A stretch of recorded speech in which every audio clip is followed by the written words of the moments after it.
Hey. Don't scare the baby. Minivan Musician, episode number 47. We are joined by some very special guests. State your names, fellas. Hi, I'm Cruise Control. I love it when that happens. Cruise can hammer? We are with Silverhammer. Silver and Hammer sounds like a law firm. We are nothing fucking sacred, bitches. That's who we are. That's what we are. Nothing sacred is in the building, in the kitchen. Yeah. We're in the kitchen. Having us here tonight. It's been a while. When did we come on? You guys were on our show, was it March? It was actually a while ago. It seems like it was recently, but no, I saw. It was like right before I had the baby, right? Yeah, no, it was actually well before that. Was it really? It was seriously like 4 or 5 months ago. Oh. The apocalypse. Oh. Yeah. Well, no, the apocalypse was occurring, but it was in the process. So it's had to be like May or June? Maybe? Yeah, it was. It was like June. So yeah, we haven't really talked on the record since this shit really hit the fan.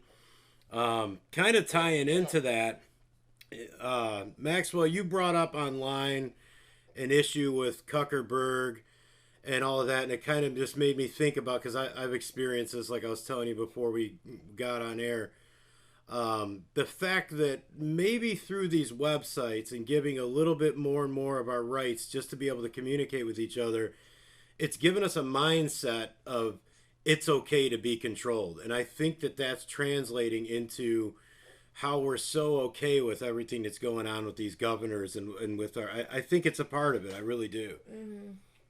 Yeah, no, you're right. You're right. We allow it. We're allowing these websites to, okay, you can use our information, because basically if you won't give up anything, then guess what? You ain't getting Uber Eats, or you ain't getting, right. What's that, Instacart, or any of that shit, you know what I'm saying?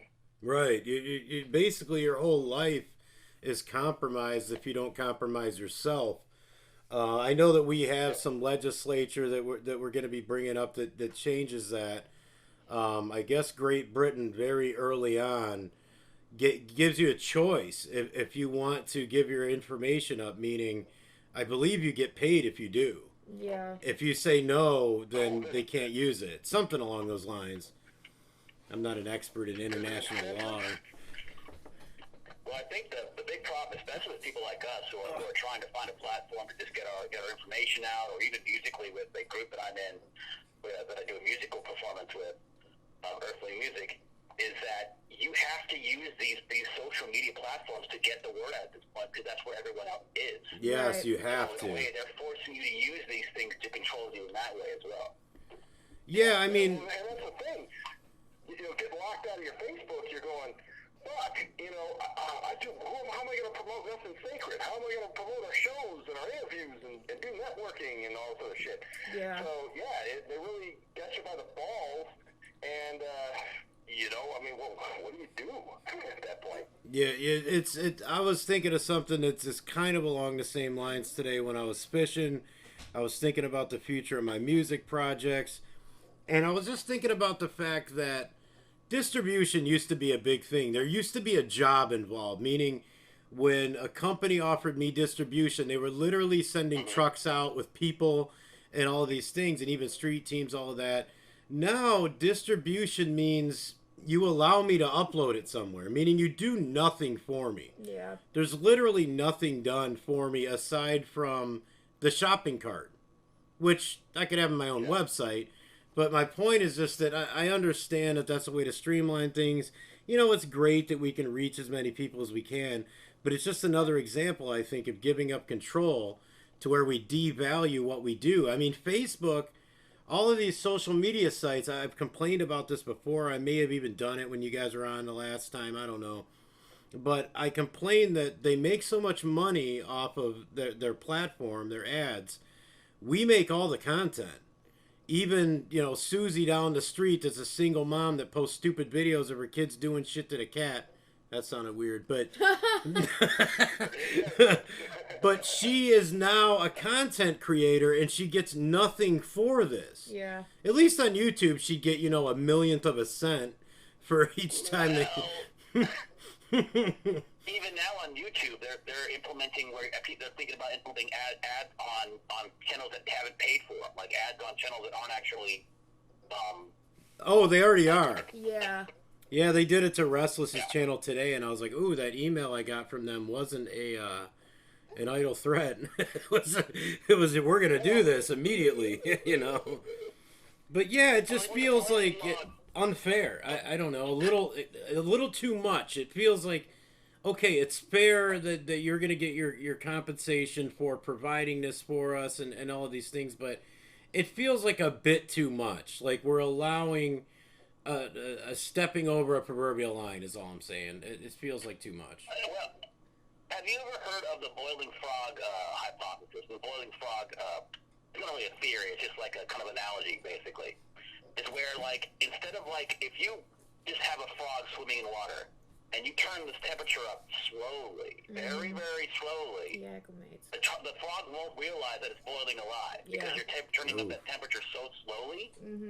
That's kind of the same thing that's happening now. It's like you take a little bit, they don't take a lot at once. Take a little bit here, a little bit there, and then all of a sudden you can't go outside and have to sit outside for Thanksgiving meals with a fire, or else the cops are going to come. Right. Wow, that's actually a great analogy for that, man, because you're right. I mean, they're just little by little stripping away your freedoms. If they took it all at once, then they'd have riots and all kinds of other wild shit.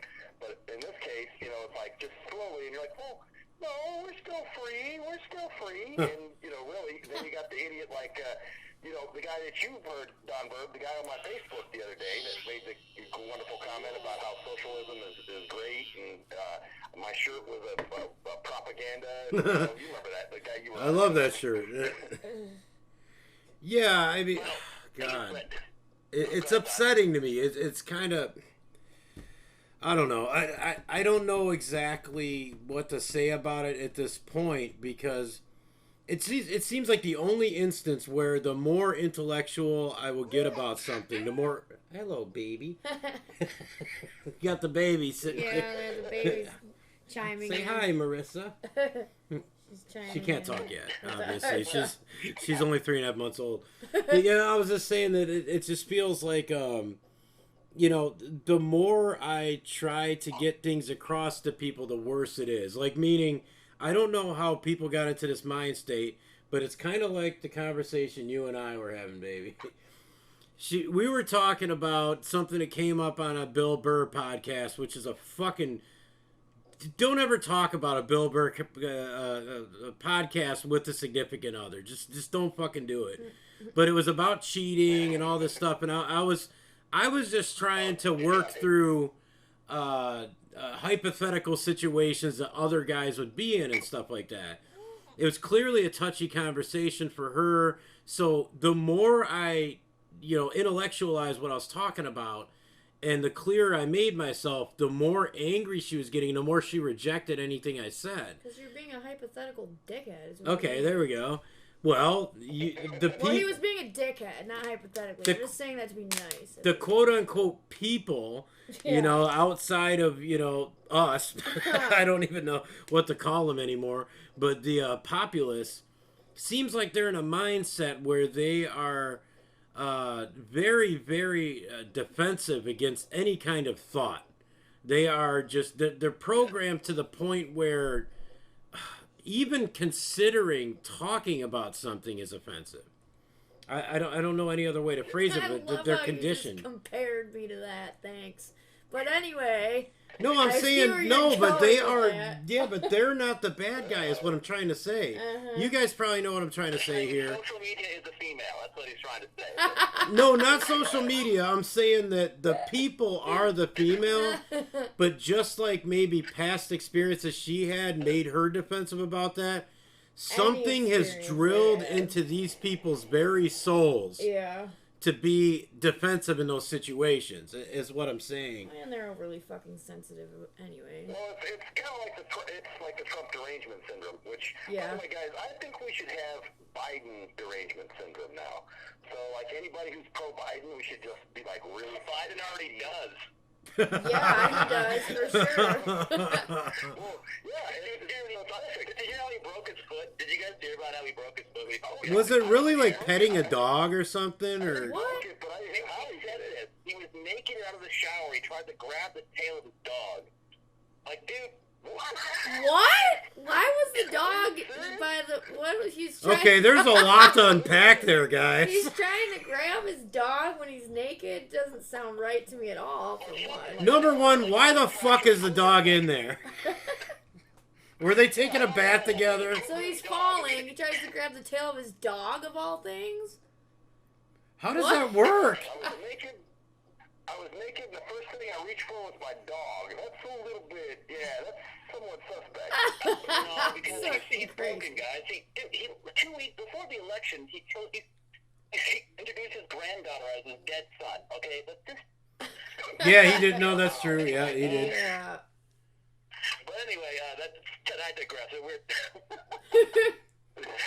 He's got his own syndrome. I didn't realize how he broke his foot. I knew he had done it, but I didn't know how. So that's not how he did it. What they're saying is the CAT scan. Like he went to have a CT scan or something like that. And they just made an excuse because he's so out of it at this point.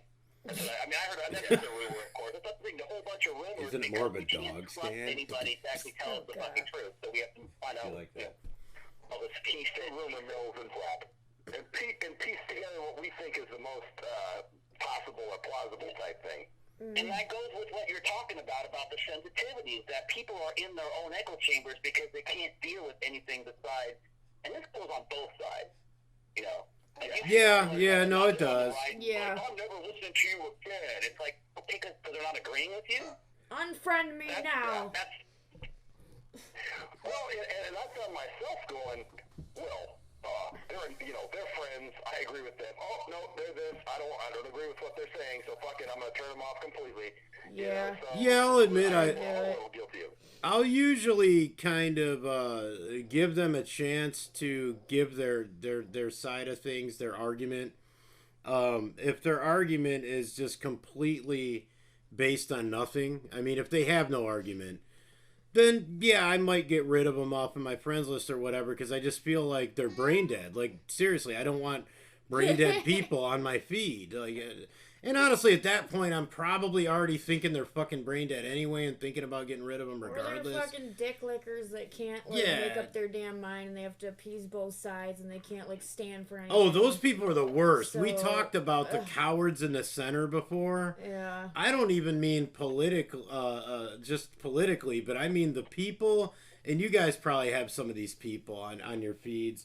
People who take people pleasers. Yeah, they take one side at one day, the next day they take the next, but they're real vehement both times. Yeah, and they're like two different people to satisfy a Trump people. Person and a Biden person in the same hour time span. But really, I don't care what happens either way. And it's like, yeah, but you're just cheerleader for But you guys should stop fighting. Each side, shut the fuck up. I hate you so much. So they're not consistent, is what you're No, saying, right? not at all. They're consistent in dick riding everyone around them, though. Well, I think this is going too deep. I think our educational system has really caused this because it's a lot of just memorization and repeating what you're told. There's not a lot of explorative thought in it. So people want to do that. They truly don't want to think and unwrap things. It's time consuming. They're in the rat race. They're balancing a lot of things, and now they have an instant gratification type of mindset. They just truly don't want to think. So whenever they find something they're comfortable with, some people that may be hour to hour, they ride with it. Yeah. I guess I'm never comfortable. You have to remember that likes are literally chemically addictive. They literally, when you have people that are acknowledging what you're saying, it's actually just like taking a drug because it does the same thing in your head with dopamine and other endorphins. Yeah. So these people are literally feeding off the approval. So what better way to get the most approval than to disagree with, have one side, one get likes from one group at one time, and then plus you don't have to make a stand, and you don't have to actually, lose. God, you know what's weird about that is when you're saying that stuff. Well, we are a minivan musician. I'm thinking as an artist, and I'm thinking, you know, when I release a song, obviously you weigh the likes and stuff like that as to what people are liking that you're doing. I think that we are like marketing our thoughts the way we market a product or a song. Like we're marketing our own opinions, kind of selling it out like that. Yeah. But not getting paid for it or anything. You like it. It's like striving for approval, right? You know, Yeah. you're going, oh, you liked it. You liked it. Oh, that's great. Even though it's nothing that can be purchased or sold or whatever. Yeah. Right, Yeah, the we're game still is to be going- told. We're That's, holding value with it, you know? I gotta grab my vape. Oh, Well, jeez. Ask them about that's the thing about artists, though, is that at least they're coming from a point of view of self-expression and not acceptance. Yeah. Like, if someone like your shit, like if you're an artist, like we've all written music here, or at least been a part of it, you know, and have been a part of that kind of stuff. So like if you have put something of yourself out there, it's not because you want other people to accept it. It's more just you want it out there so people can express itself. Well, these people they just want the acceptance. They want the quick hit, like you said, instant gratification of the acceptance without actually doing anything, like putting yourself out there in an artistic way or something like that. So, and that's the whole thing with social media. Everybody thinks that they're a musician. Oh, I've got 500 followers. I'm great. You know, it's like, hey, I only got about 700, man. well, you know what I'm saying. No, I totally get what you're saying. Everybody's a something.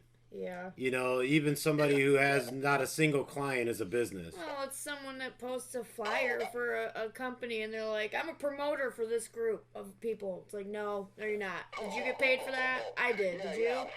I'm part of the street team or something. Yes, Right, God, right. the street team means you're my bitch that worked for me when I fucking got paid and you didn't. She's had a lot of experience with street team.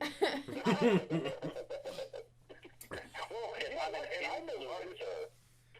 I've heard that term too. Yes, influencer. Yeah, I've heard that. Influencer. Oh, I hate that term. Actually, we are, Max. We are actually influencers. That's We're true. YouTube influencers. You're just not like IG modeling. Bad influencers. The bad influencer. That's a good group name, isn't it? Yeah. It's funny because that was one of our favorite rap groups back in the day, man. Bad Bad influence. influence. I fuck with bad influence. Absolutely. Speaking of hip hop, We influence like Yeah. 12 people that watch our show. yeah.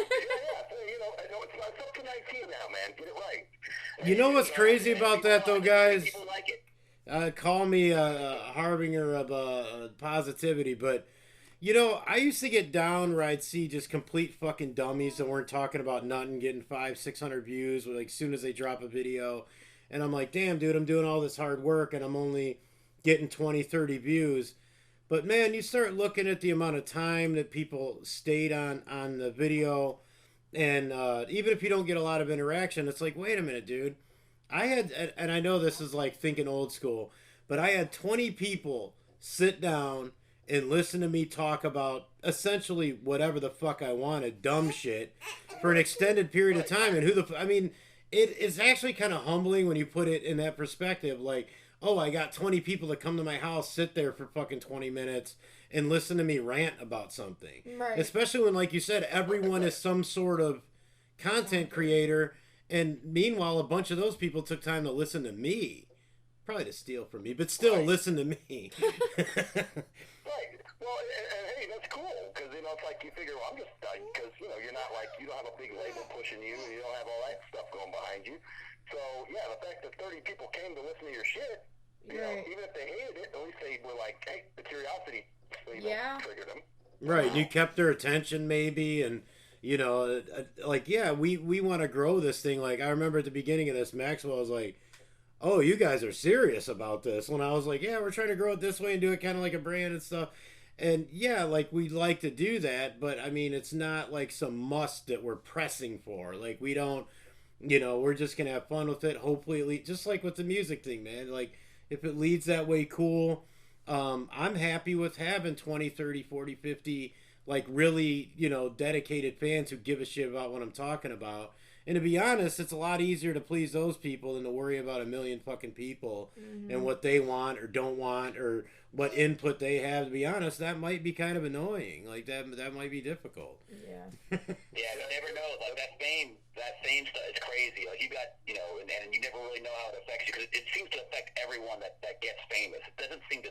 Yeah, they all go very few nuts people in are some not form. completely changed by fame, and Right. and you know, it comes back to, do you enjoy doing it? I mean, like, I don't Right. care if who's going to listen to what Max and I do because we enjoy doing it. Until if it takes off because we enjoy doing it, great. But when you put too much pressure on yourself, you forget that you're doing it because you enjoy it. Yeah. Right. That turns something you enjoy. It turns something you enjoy into a job. You know what I mean? And then now it's not fun anymore. Yeah. No. Exactly. And speaking of something I enjoy, I've been trying to make a segue. Okay, so what we've been doing on this is since my album that I'm doing is called 1996, it's partly because of all these great hip-hop projects that were released that year. It was kind of like a pivotal year. You had stuff like, what have we covered so far? Like Dayton Family's FBI, Ice Cream Man by Master P,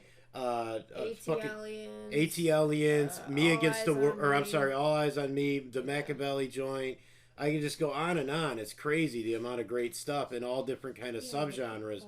The one we're covering tonight is maybe the most important to me, is Reasonable Doubt by Jay-Z. And I'm curious to get you guys' input on that one before I wax poetically about it. I'm gonna disappoint you, man. I do not like Jay-Z very much at all. A lot of people don't. I've talked mad shit about Jay-Z. You don't now, or you didn't then? He just I doesn't. never liked Both. him. He never just did anything for me. I thought even back in the days of Big Daddy, he did a song with Big Daddy Kane and Soft Money, and his rap was check out the J, check out the A, check out the Y, check out the Z, hey G, and I was like, that was just weird. Oh yeah, that's when he did the weird spelling, fast rap shit. Yeah, no, I know exactly what you're talking about. No, I remember that Like, style. all the dudes on that song, man, were just coming with some shit, and Jay-Z just was like very out of place, man. It was like the Street thing. One of these things just doesn't belong here. I was like, this doesn't sound right to me.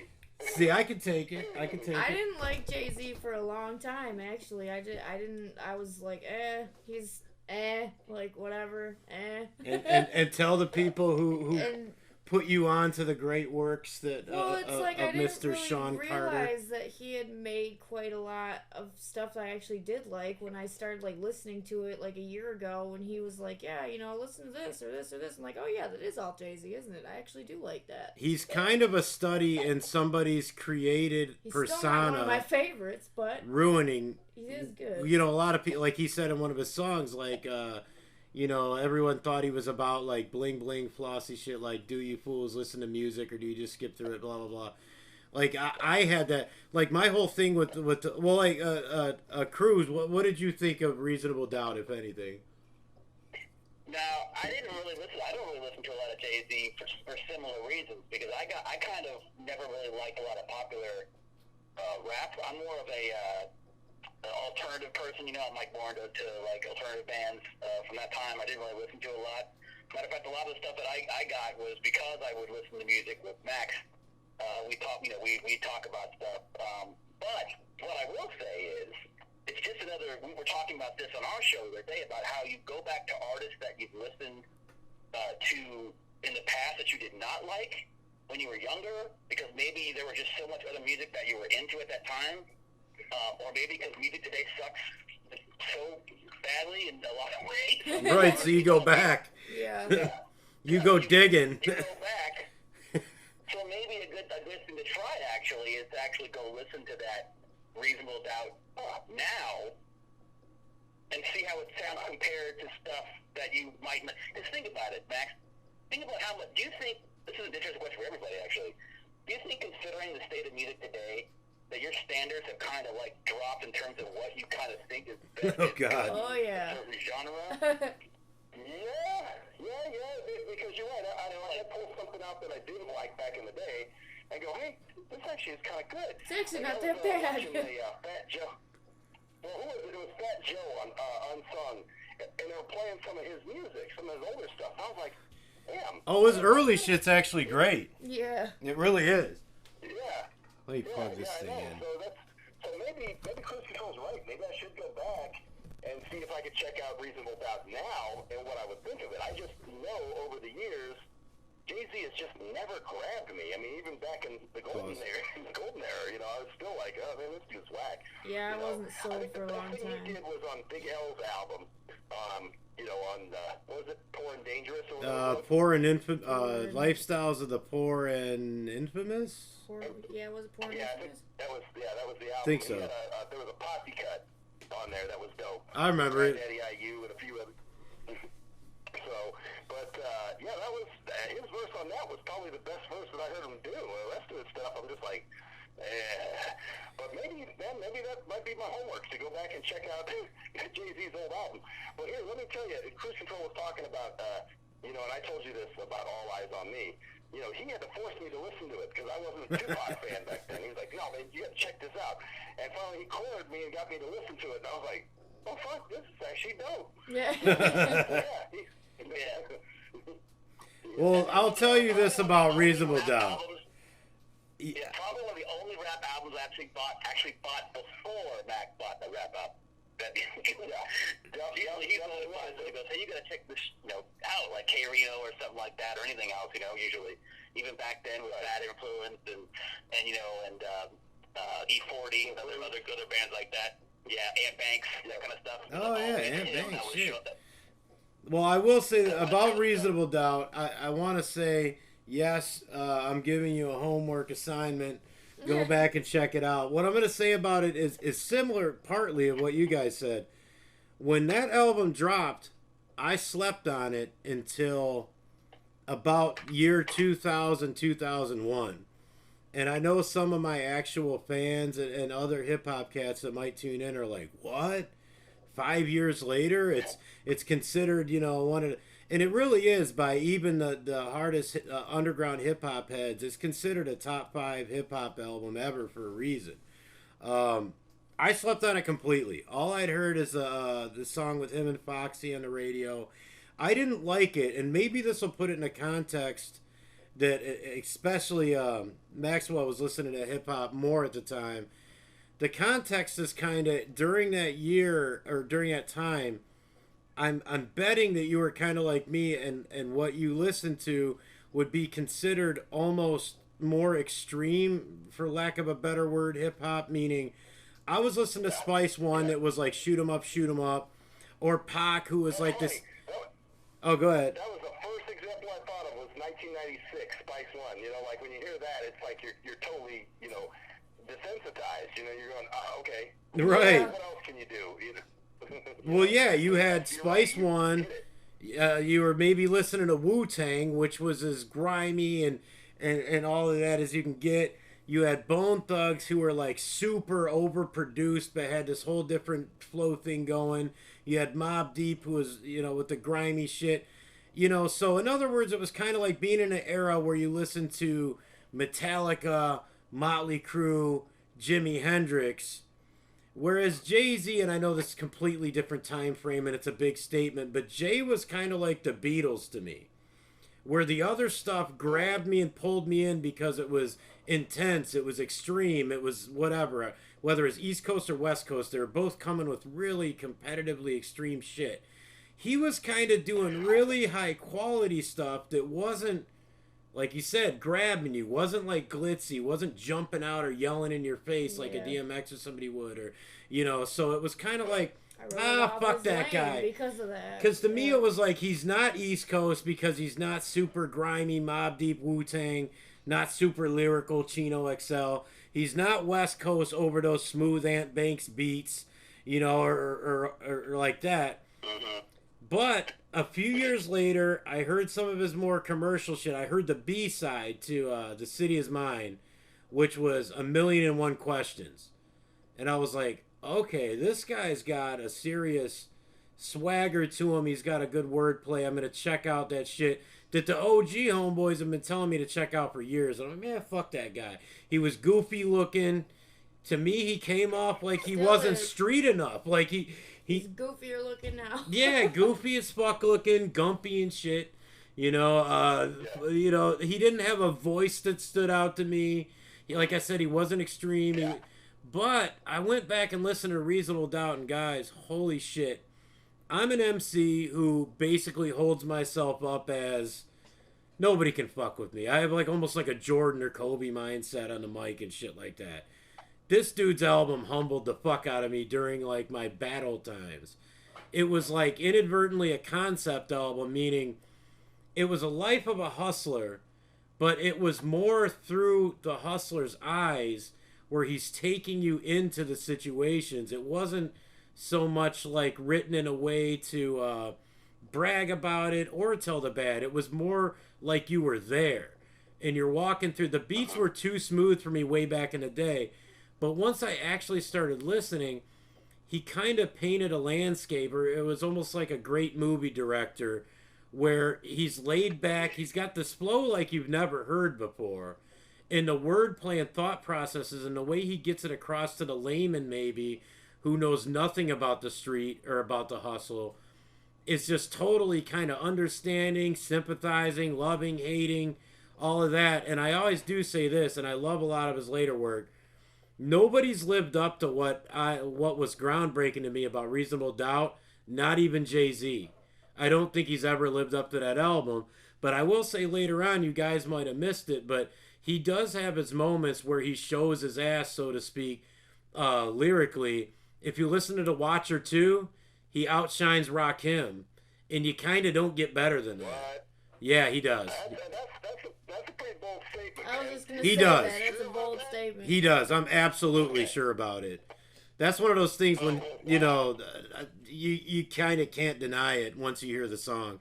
And I'm not saying that would happen on any song, but what I am saying is that he does have those tracks, but the thing with him is, and someone said this recently that I listened to who was like really big in music, and I don't remember who it was, but it was somebody who actually felt like they were humbled by Jay-Z when they're not that kind of person. I wish I could remember who it was. But anyway, they said that from watching Jay and someone else, I forget who the other example was, they learned how to write songs better, meaning instead of approaching it like, I'm going to kill this verse, they wrote the best song possible. They let the beat breathe. They created the best song. So it's like, yeah, you know, a lot of his tracks, you know, if you're strictly a Steve Vai guy, you're not going to like his approach. But if you're a Beatles guy or you're a fucking, I don't know, what's the, Oasis. Satriani fan. Yeah, actually, that's a really good comparison. A Satriani fan, yeah, you're going to really dig it. So there's these tracks like Meet the Parents he did later that was a generational, amazing song. It's just the ones that you're hearing on the radio and shit don't really show you what he can do. Beach Chair. Yeah, there's some, but yeah, anyway, with the whole thing with this album to me is going back to it. It kind of humbled me at the period when I went back to it, because I said, wow, I really don't know shit about music like I thought I did. Meaning at that time I was at the top of my battling thing. I was selling a lot of CDs on the street. I was starting my own little label. And when I listened to that, I was like, Jesus Christ, man, I really don't know what the fuck. Am I just one of these people that gets pulled in by the glitzy thing? Like I hear the bone shit and I'm just like pulled in, or I hear the real grimy Wu-Tang shit, or I hear Spice One killing 100 people in a song. And then I'm like, oh shit. Or do I have a little more of an open mind and sit back and look at the way that music is crafted? So that was kind of a maturing thing for me. And to this day, I like a lot of people, I put that album up against anything. It ends up being like, oh, go ahead. Well, I was going to say, it's kind of like the way it used to be in rap in the 90s, especially right around that time, or even, like, it's definitely not the same as it was, but that was all about where you rapped from. Yeah. Your style. Yeah. Like, I was huge on West Coast rap because of the beats. Yeah, me too. The music was just, and they used musicians a lot of time. Yeah, and so it would kind of combine with that, so I think a lot of people back then heard a certain style, or oh, he's from this location too, and would kind of dismiss that. Max, you weren't really big on certain styles of rap back then at all. No, there were certain things, you're right. If I heard it, I was like the New Jack stuff. Remember that from the early 90s? Yeah, the New Jack Swing. Like, yeah, I was like, that's some commercial shit, man. Well, it was. It was commercial shit. Yeah. I didn't understand Jay. I didn't see where he fit in. Like, I was like, well, you got grimy dungeon shit. You got West Coast fucking gangbang murder shit. You got these really commercial guys like Pac. And to be honest, at the time, I thought like, oh, this is the guy that's kind of like Biggie, but not quite Biggie. Jay-Z just bored the shit out of me. Yeah, he bored me. His personality, everything. Boring, man. And now I'm like, damn, dude, the guy's a fucking just and prolific. Now, a lot of it, I'm like, wow, I have a whole playlist that's nothing but Jay-Z. Yeah, now. so like now, I mean, I used to compare, my verses every time to Pun. Like Pun's one of my, if I write a verse, I'm like, okay, if I put this up against, a Pun song of a similar topic, would I kill him on the song? Well, now I kind of look at it and I see like, okay, would this song about real life match up against Jay-Z's Lost Ones? Like, I kind of do that. And I'm like, all right, okay, I see this, even though my new album's grimy as shit. But yeah, it was just like, this is one of those albums. I'm supposed to talk about the albums that influenced me in 1996. This one didn't at all, because I didn't fucking listen to it. And I listened to Big L at the time. Like, I didn't listen to Jay at all. I don't even think I realized he was the guy on that song at the time. Well, it's one of those things. You go back and you listen. You're like, oh shit, that was Jay-Z, huh? Right. And yeah, no. Like that wasn't very good. Yeah. Well, what's funny is like you were saying earlier, I like the grimy shit, and that was true. But even the groups you mentioned weren't even hard enough for me. Like I said, I was into Bad Influence Clique, Gangsta Pat. Some of the people that you see that we've interviewed, people that you're gonna. Yeah. Oh, that fucking guy. Like, oh man, who was that? Or you might ask who that may have been. I always would try to find the most undergroundest shit possible. Yeah. I had a buddy that would go to the store, with a record store with me, and he was a really straight-laced dude, but he knew what to look for. And he'd go, oh shit, this is a Max tape. And I'd be like, how do you know? And he's like, there's a picture of a guy shooting through a window. And then he would read off the titles to me, and I'm like, okay, yeah, sounds good. So, yeah, that was my prerequisite for dope music. Did you ever listen to any of those New York guys that were a little lesser known, like Smooth the Hustler and guys like that? Or Trigger the Gambler, or even Helter Skelter? Huh? I think Trigger the Gambler's from out here, isn't he? No, he's originally from New York. But maybe he stayed out there. Maybe that's where he got the gambler thing from. I'm not sure. But he was a New York guy. You know what? I gotta fact check that, man, because there was a dude out Oh, shit, I'm getting fact checked. a guy named Paulie Mac that I used to do some stuff with.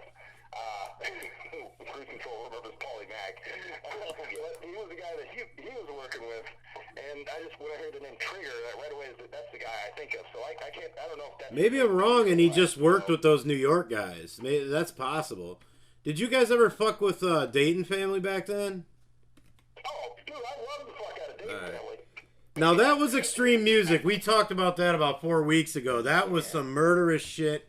And it was fucking great, and it was real. To this day, it scared the shit Scare out your of my parents. We interviewed Shoestring, Oh, I didn't know that. Nice. No, that's dope. I'm gonna go back and check that one out. Yeah, you can go on our website, our radio, Sim Radio, and check it out. Look up Shoestring. That's the secret. I'm definitely gonna check that out. I watched a few other ones you guys had. When did we do that one, man? That was like back in 2017, wasn't it? I think. Like July 2017. It was right around the time that Butcher paid him for the 17th time to do a verse for like $90,000. That was like 2 just years dissing a ago. local rapper, guys. Don't mind me. But actually, it's usually bootleg piece.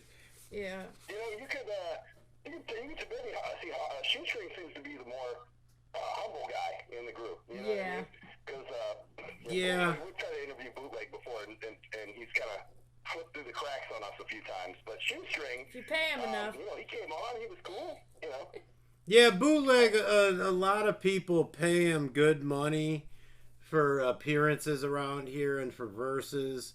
So I mean, he kind of expects a certain amount, I believe. So it's like he, you know, that's kind of, I wouldn't say it's a prima donna thing. It's kind of, it's just, you know, you're making your money. That's cool. That's how he makes his money now. But you know, over time, it's like, well, if you got a few free minutes, throw somebody a bone, because I mean, that just makes you the cool guy. Like, right. You know, if a guy, you know, if I want somebody as a feature, and I actually would be willing to pay you, but ain't really working with much right now. When you show me that respect at one time, next time around, I'm probably gonna pay you double, just based on the strength of the situation. Yeah. Like, but that's, you know, a different subject. You But did something good last time. You know. so you listened to like K Reno back then and shit. Well, I was into who? K Reno. Oh, okay. I love K Reno. I liked a lot of Michigan shit too, man. Like Dice, Yeah. Dre. Dice was alright You at know, one time. actually, I loved a lot. Matter of fact, if anything was out of Michigan, usually I was like, oh shit, gotta get it. Isham, you know, any of that kind of stuff. You know, that was my shit. Were either of you guys ever juggalos? Were you down with the clown? Actually, I've heard that first album probably a billion times. Oh, so have we. Carnival of Carnage, you mean? Yeah. Oh shit, yeah. I mean, I'll still bump that shit. Yeah, I will. Oh God, yes. You talking about Great Malenko? No, Great Malenko's later, way later. I'm old. I was in the Carnival of Carnage era. The fucking okay. Ringmaster. That one. Ringmaster. Okay, yeah. It's, when they were calling themselves Inner City Posse, right? Instead of Insane Clown Posse. That was just on the first EP. That was on Dog Beats. Okay. Dog Beats. And then, man, you gotta admit, like, I'm sure you guys obviously can see it. They not only came with a different look, a different concept, a different attitude, but man, they did have a different sound. Yeah, sure. Mike Clark laced them with a great sound. Even if they weren't the greatest rappers on earth, they definitely... They have fans they were good that sonically. will murder for them. So Yeah, oh yeah, like, yeah. They did. They're the new right. Grateful Dead, Man, dude. They got a cult following like a I always motherfucker. bought them for community value. Yeah, that too. Their movies are fucking hilarious. I've never watched their movies. She tells me they're fucking... They probably are great. I mean, it's so they probably stupid. are. It's funny. Oh, and if you guys ever want to let's say at some point you have an argument with Bob Ritchie, just go back and dig up what was the album we were just talking about, the first Carnival Carnage. Go listen to the song on the end of that album that has Kid Rock on it. Yeah. Because he liked to drop N-bombs back then. Yes, he did. And no one knows that. Oh, I do remember that. Huh? I do remember that. Do you? It kind of caught me off. Back then, I mean, I guess it was a little more accepted, you know, but It yeah. wasn't, but it was not. When you're on a track with a bunch of white boys, it sounds worse Right, too. yeah. Like if he was on a track with Dice and Isham, and that wouldn't have happened. But I'm just saying. But no, Dice was my favorite shit back then. I've since done stuff with him. I got a track with him. I'll have to He send was you. just at our show. Yeah, he was a part of my release party last year, and his album then was seriously probably got as much play for me as the Spice One album and as the Outkast album. Lonely Ruthless was my shit. I mean, to be honest, that whole fucking album was my shit. But yeah, definitely. Was awesome. Huh? What's that? Growing up as a kid, that's my wife wouldn't know. Which one is that? That's Neighborhood Shit Talker. yeah, it's Neighborhood Shit Talker. Yeah, I'm actually gonna turn the heat off because it's fucking the sound up. Oh, she's gonna get it. But yeah, Neighborhood Shit Talker was my thing because it was just maybe the same reason you like Detroit hip hop.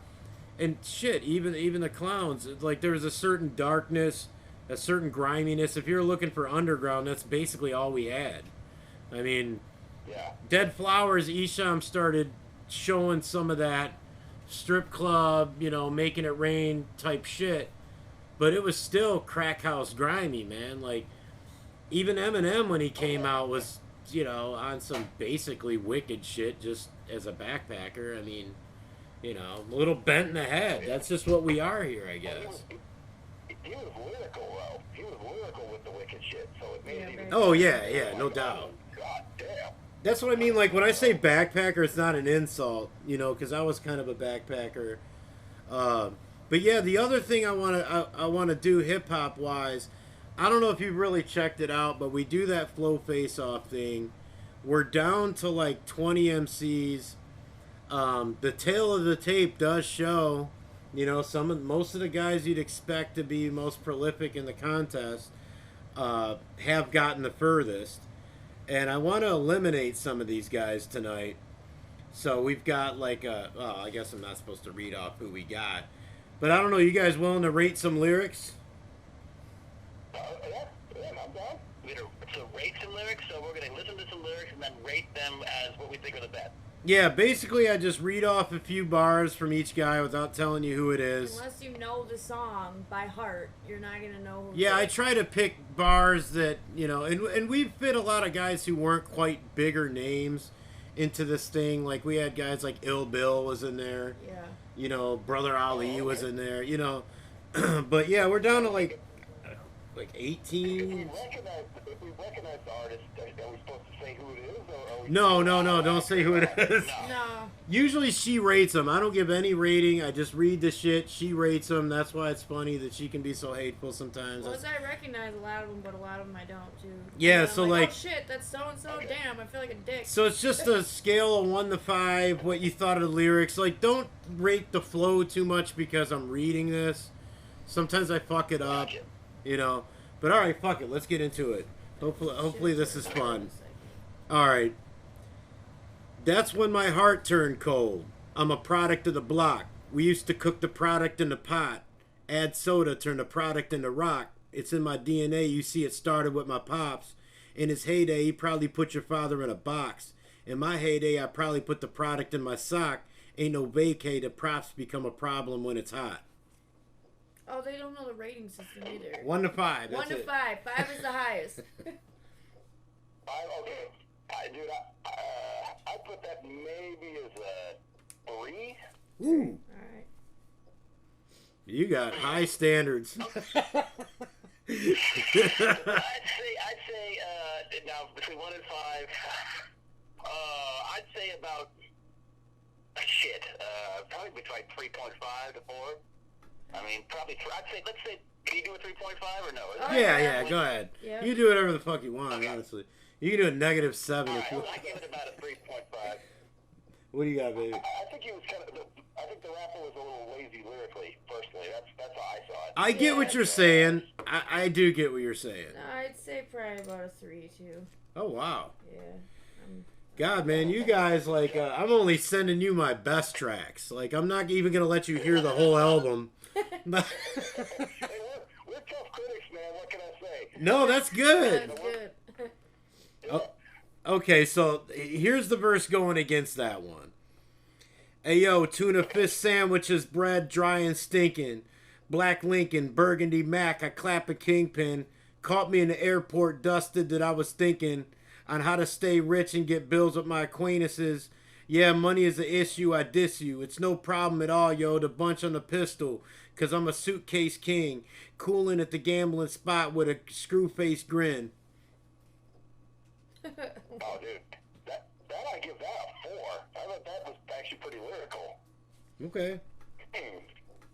Where you at, Cruz? I thought it was, okay, alright, so I thought it was somewhat lyrical, but I actually liked the other one better in terms of, because I could hear the other one, yeah, I do the too. flow on the other one is more rapid fire, because the rhymes come a little quicker.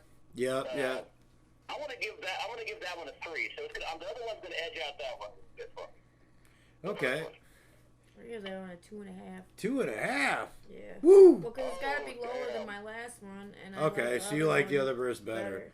So 7, 9.5, 6. Okay. Well, honestly, I'll tell you what ruined the flow for me was Acquaintance. Rhyme with something with Acquaintance? Yeah.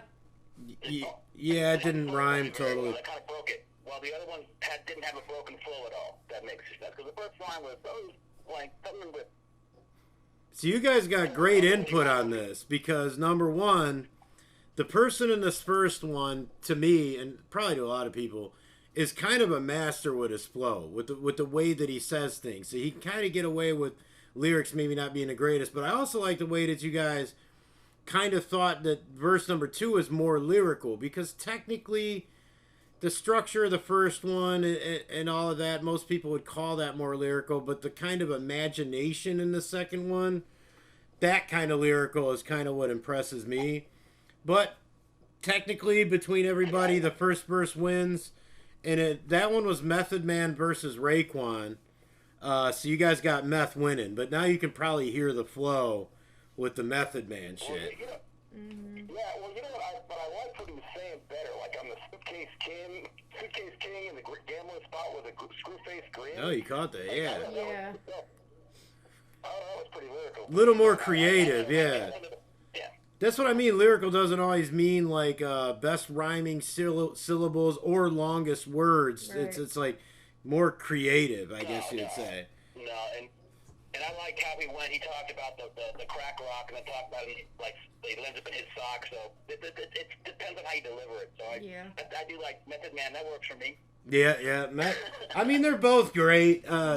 Different moods. Yeah. All right, I'll get into the second one.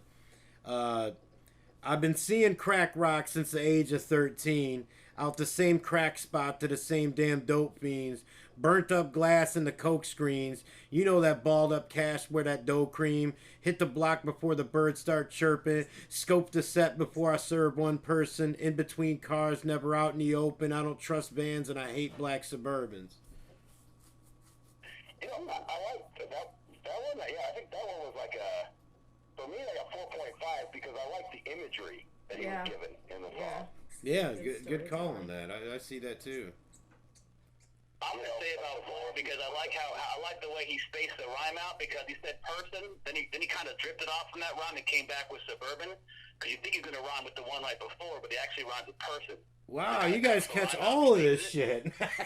Yeah, he went to in between cars, never out in the open. I don't trust, but you're right. He went on the last Yeah. That was dope, actually. Oh yeah, okay. Because the other ones he kept rhyming each one. He rhymed each one, then it changed up the rhyme to go through open. So you're like, wait a second. And then he went back to suburban. It's like, oh, and it came back, almost like landed back to itself. That came back to itself that time. See, we got some damn good input on this flow face-off thing. So you said a 4, baby? Yeah. Okay, so you have nothing else to say other than 4? No. Okay, these guys held it down with the input, didn't they? I'm gonna let them give the input. All right. Good. I'm ready for bed already. Yeah, that MC is known for that, by the way. That thing you said about the flow, well, you'll find out when you hear it. Okay, here comes number 2 of this round. I don't really care what I sell or what I sold, as long as I give my soul whenever my story told. I don't know how to roll. I don't know how you roll, but I roll all alone. In the zone, knowing damn well my little brother home. Still feel him in the passenger seat. I can't see him and I wish that he can chatter with me. In due time, until then, you can say I got more than a few rhymes. Thought I'd be there to see him more than like a few times. That's a 5. I like this song. Woo! Damn. Well, I know the song. Oh, so there's a little favoritism there. A little bit. All right, you guys. So for me, I would say, I mean, he had lyrics, but I just didn't really feel compelled. I'd say 3.5 probably. Okay.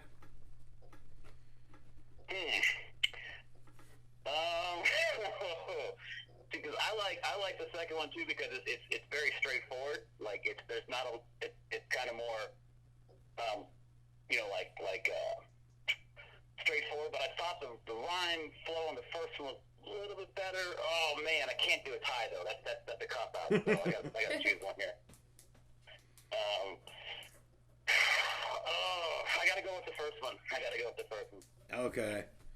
So yeah, overall score. The first one, Beanie Siegel, No Glory, beat Styles P, Alone in the Street. I put the two, the Method Man and Raekwon, obviously same group. This one's interesting because the two had beef with each other, the Locks versus State Property. Right. And yeah, that whole thing about like how he skipped the line, that's like a Beanie Siegel trademark. Yeah. But Styles does that too. He does. The strong point in that one was the imagery. I like the imagery that he was showing, because you could see that going on. Like, damn, Okay. Maxwell's like, fuck you guys. No, it is good. Now, one thing about the second one is I felt like it's trying to be more heartfelt, like more That's like... why, Yeah. That's why I like this. It's called Alone in the Street, so yeah, I mean, I don't know the song personally. She does. That's a good song. That's why she's like, 5, like, immediately, or whatever the fuck you said. Well, I listen to that, like, almost, like, at least a couple times a week still. Yeah, we just gotta keep Mac Miller out of these contests, because she'll just run him to the end. I gave Mac Miller a How do you guys shitty feel about rating. Mac Miller? We're not discussing that. Max Miller? They probably don't even know who he is. He's all right. He's no Lethal T. You want to be a dick for like Mac a Lethal. reason? Sorry, Mac Lethal. That's what I'm thinking of. Oh, you're thinking of Mac Lee? Okay. Totally different person. Anyway. I just gave fuck Mac with her. Miller- She gets so I mad. gave him a fucking shitty rating the first time. I brought him back in. I kicked him out the first time. Did he? I brought him back in as a Oh, you're red right. card. No, you're right. So You're don't right. ever tell me I fucking Oh, do jeez. favoritism. I was Oh, kidding. fuck you. She cannot take a joke today. No, I he's swear a to God. cocksucker is what he Oh, is. Jesus. Anyway, finish your Ah, fucking shit up. You're homophobic slurs. I see a fight after this. There's a fight every day. What difference does it make? Oh, Jesus Christ. Finish Oh. it up. Ah. Please. Alrighty. Okay, guys. Let's get into the next one. Criminal-minded, gangster of love, charms in your arms, your gun is wild warm. Warren, bang, bang, shoot 'em up. Tips in your clip, click, clack, use 'em up. Bad intentions and a very good shot. X marks the spot where you cross the heart. Candlelight vigil on my memory block. Commemorate the date where the bomb got dropped. That, man, I would say is a 4. Because, like, on that one, I can actually feel the flow on that. Yeah, I don't know if that's the flow. It's another song I don't know. I get so busy making music that seriously, I suck at knowing music in hip-hop anyway. I'm like a classic rock dork. I could actually hear that flow, you know, like, okay, I could hear him spitting over that, what that might sound like, you know. Alrighty. So that was a 4 for me. Let's go with the 3 on that one. I'm not feeling that one too much. I like the different viewpoints. It's dope. I'll give that one a 4. A little bit of You the, like it? It's alright. She gave it a 4. Yeah, I mean, I think it's creative. I try not to give feedback, but after you guys give the score, I guess I can. It's creative. It sounds like it's a metaphor for sex and guns. Like it's, Yeah. It is, I think. I vaguely remember the song. Okay, up against Ruthless, Deceitful Lies. Listen up, you don't want the beef to rise. I really want to murder Tamika Wright. I'm thinking of taking her out for a pizza slice, then tie her ass up and then beat the life out her goddamn skull till she bleeds and cries the whole fucking time she was screaming, why? Fuck you, bitch, don't be surprised. Time after time, he told me that my album would drop. That line rhymes with something later, but I'm just trying to give them an equal amount of lines. dude, that's already a 4. That's a 4. Yeah, 4 to it's me. a 4. I like that one. I give that one a 5 because this is straight up diss record. Woo! And I think I know who it is too. Yeah, it's a diss to Tamika Wright, Easy Easy. Especially when taking out for a pizza slice. That fucking was lovely. That was awesome. That was awesome. That shit was raw, wasn't Take it? out for a pizza slice and do whatever he wants to do. Yeah, he's gonna take her out for food first. That's to the gentleman. What you got, baby? It's a 4.5. 4.5. Damn, that's one of the best scores I think we're gonna see. Like Probably, yeah. that was Hopsin with Kill Her, And if it's beating out Mos Def with Pistola. Oh, there was Mos Def on the first one? Yeah, that was Mos Def in the first one. Shit. His shit's like, I went through some of his lyrics and remembered, like, he's super creative, almost in a weird way, to where if you played his music for someone who's really not into soulful lyrical hip hop, Yeah, they'd be they don't like, like it. what the fuck is this? Yeah. I like it, but I like I it. mean, but yeah, that Hopsin verse is dope. I mean, to be honest, until I listened to that, I completely forgot that he was ever affiliated with Ruthless Records. Yeah. now who was the second one was Hopsin. If I think it is. Oh, okay. I thought somebody who might have been affiliated with like Ruthless or something. I was thinking like Lil Eazy-E. I'm like, that was pretty lyrical for him. No, I'm pretty sure it was Hopsin was like I'm pretty sure he was signed to them early on Yeah. and never came out, and that was his anger. But yeah, Hopsin, Well, Hopsin, he's pretty dope. Hopsin's dope. I like Hopsin. Yeah, I like him a lot. People hate on him for whatever reason. I don't know why, honestly. Well, he did the retiring thing 5 times. Yeah, that's annoying. But Jay-Z did that too, most though. of our favorite fucking sports players have done the same shit, so. Yeah, I think he went total Brett Favre, though. That got annoying. So, shit, we got Hopsin still in the contest. We got Method Man still in the contest. We got Beanie. Wait, Beanie, right? Wait, yeah, wait. Won Yeah, Beanie won. Yeah. So, okay, we've eliminated Styles P. We've eliminated Raekwon. We've eliminated Mos Def. Okay. This one, okay, I'm not going to say none. I'm just going to say the fucking lyrics. Okay. Yo, the summer's about to get hot. Brothers home from jail and they plotting. Heard about the watch, the Bentley hardtop. The Continental T got him resenting me. Gotta work hard, please don't envy me. I paid the cost to be the boss to floss this hard. I can recall a year ago I almost lost this job. And y'all remember is the part about me parking the hog. What about all them days I was walking the dog? Barking at broads, but they never hollered back. And if they did, all they said was, where them dollars at? Imagine being skinny growing up around broader cats. The quiet assassin demeanor of them college cats. I like that. I like the line. The line was, I'm skinny around broader cats. That was dope, yeah. The wording was just different there. Yeah, it was dope. Yeah, I like the story he was telling about me having to come up because walking dogs might lose this job. I'm going to give that a 4. I like that one a lot, actually. It's funny. 4. Because when he first started spitting it, I was like, I don't know. And then all of a sudden, when he started saying some of the shit, I was like, oh wow, okay. So yeah, I give it a 4 too, as well. Yeah, it's a 4.5. You got a 4.5 on it, huh, babe? Yeah, I get what they're saying about how it starts off slow, like you're just like, what is he doing? It's a good slow burn. And then it gets really good. You'll be interested to hear who and what it is. But all right.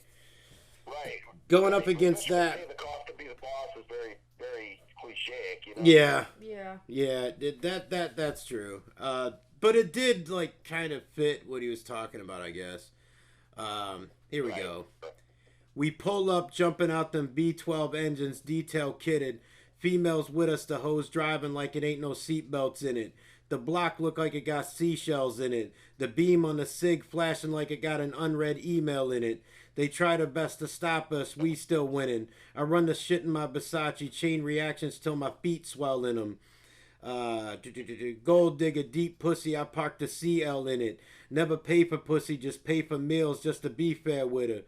I hit the brakes, but wait, the light about to change. Realizing what I'm driving and how my life about to change. When I die, go to TV, Johnny and Ice out the grave. I make these bitches sign contracts and write out their names.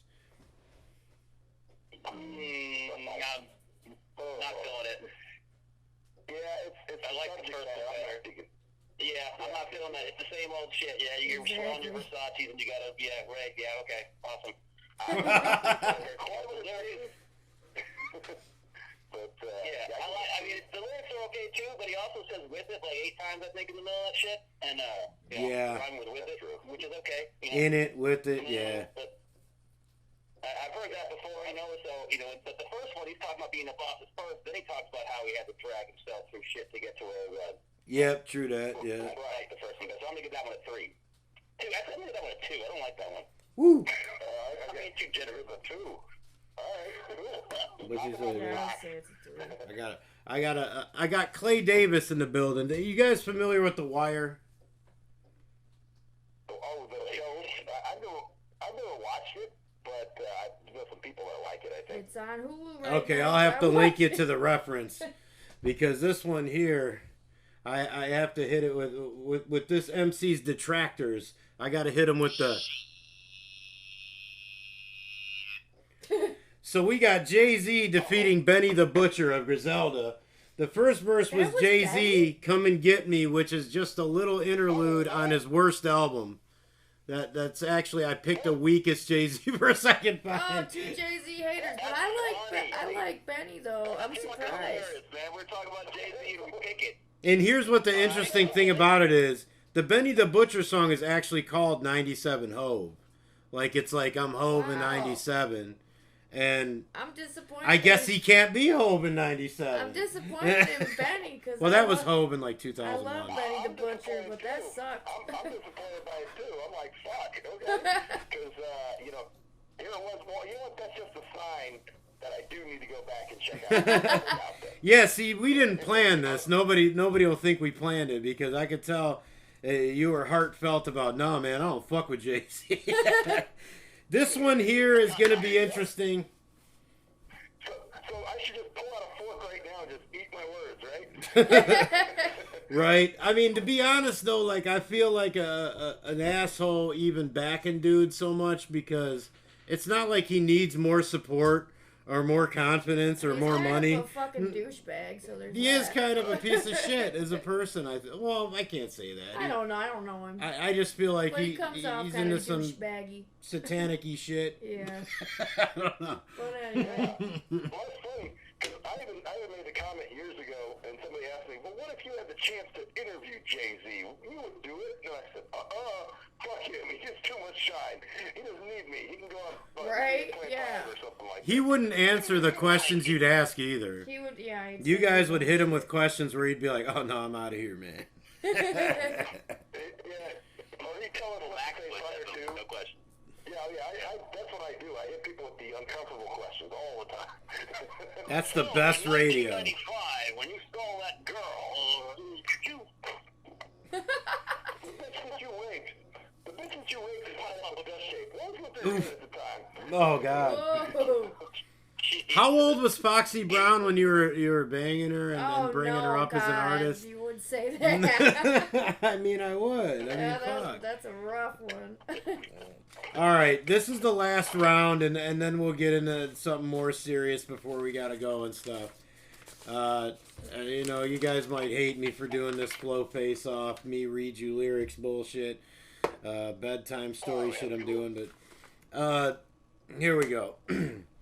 I'll slap the cup out your hands. Tell your little homie capture that and stun on the gram. Make 'em so nervous they inept what they burners. Pulling a cheddar for sure. It's nightclub Plaxico Burris make me laugh. I'm Steve Smith, my turn for recognition. Worda in the first and I've been sitting planning since the Bulls turned to Kerr and Pippen. Hood colorblind when it glance at the Don. Got white boys in prison who think Odin is actually God. The massive barrage of classics is odd. Make 'em ask what I'm on. Only doses of reality make me scratch out my songs. I kill a rapper right here, leave him spilling on the carpet, but I'd rather let him live in constant misery and hardship. Shout out to Yes's man that was that boring. worship the Just about like a 2. A 2.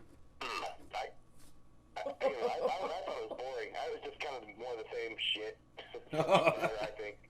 All right. Yeah, I'm gonna give it a 3. I'm kind of like lukewarm on it as well. So I'm gonna give it just a basic 3. I understand. I can see some of the lyrical stuff going on there, but yeah, it was all right. What am I supposed to say? Okay, well. Give me your honest Well, shit. I know who it is. It's, You really liked it when you heard it. Like, it's good, so I wouldn't. That's I that joint with CPG. But you know, I wouldn't have given it a 5 to begin with because No. it's not my favorite. It's not my best verse. But it's 4. That's that Don Verb from an unreleased collaboration track. Oh shit. I mean, in all honesty, you'd have to hear it on the beat. It's on this old Mob Deep type instrumental where it's just like all attitude. But see, But you gotta give me props for... You gotta be honest, so it's a good thing. Oh, I have no problem. I understand the Kerr and Pippen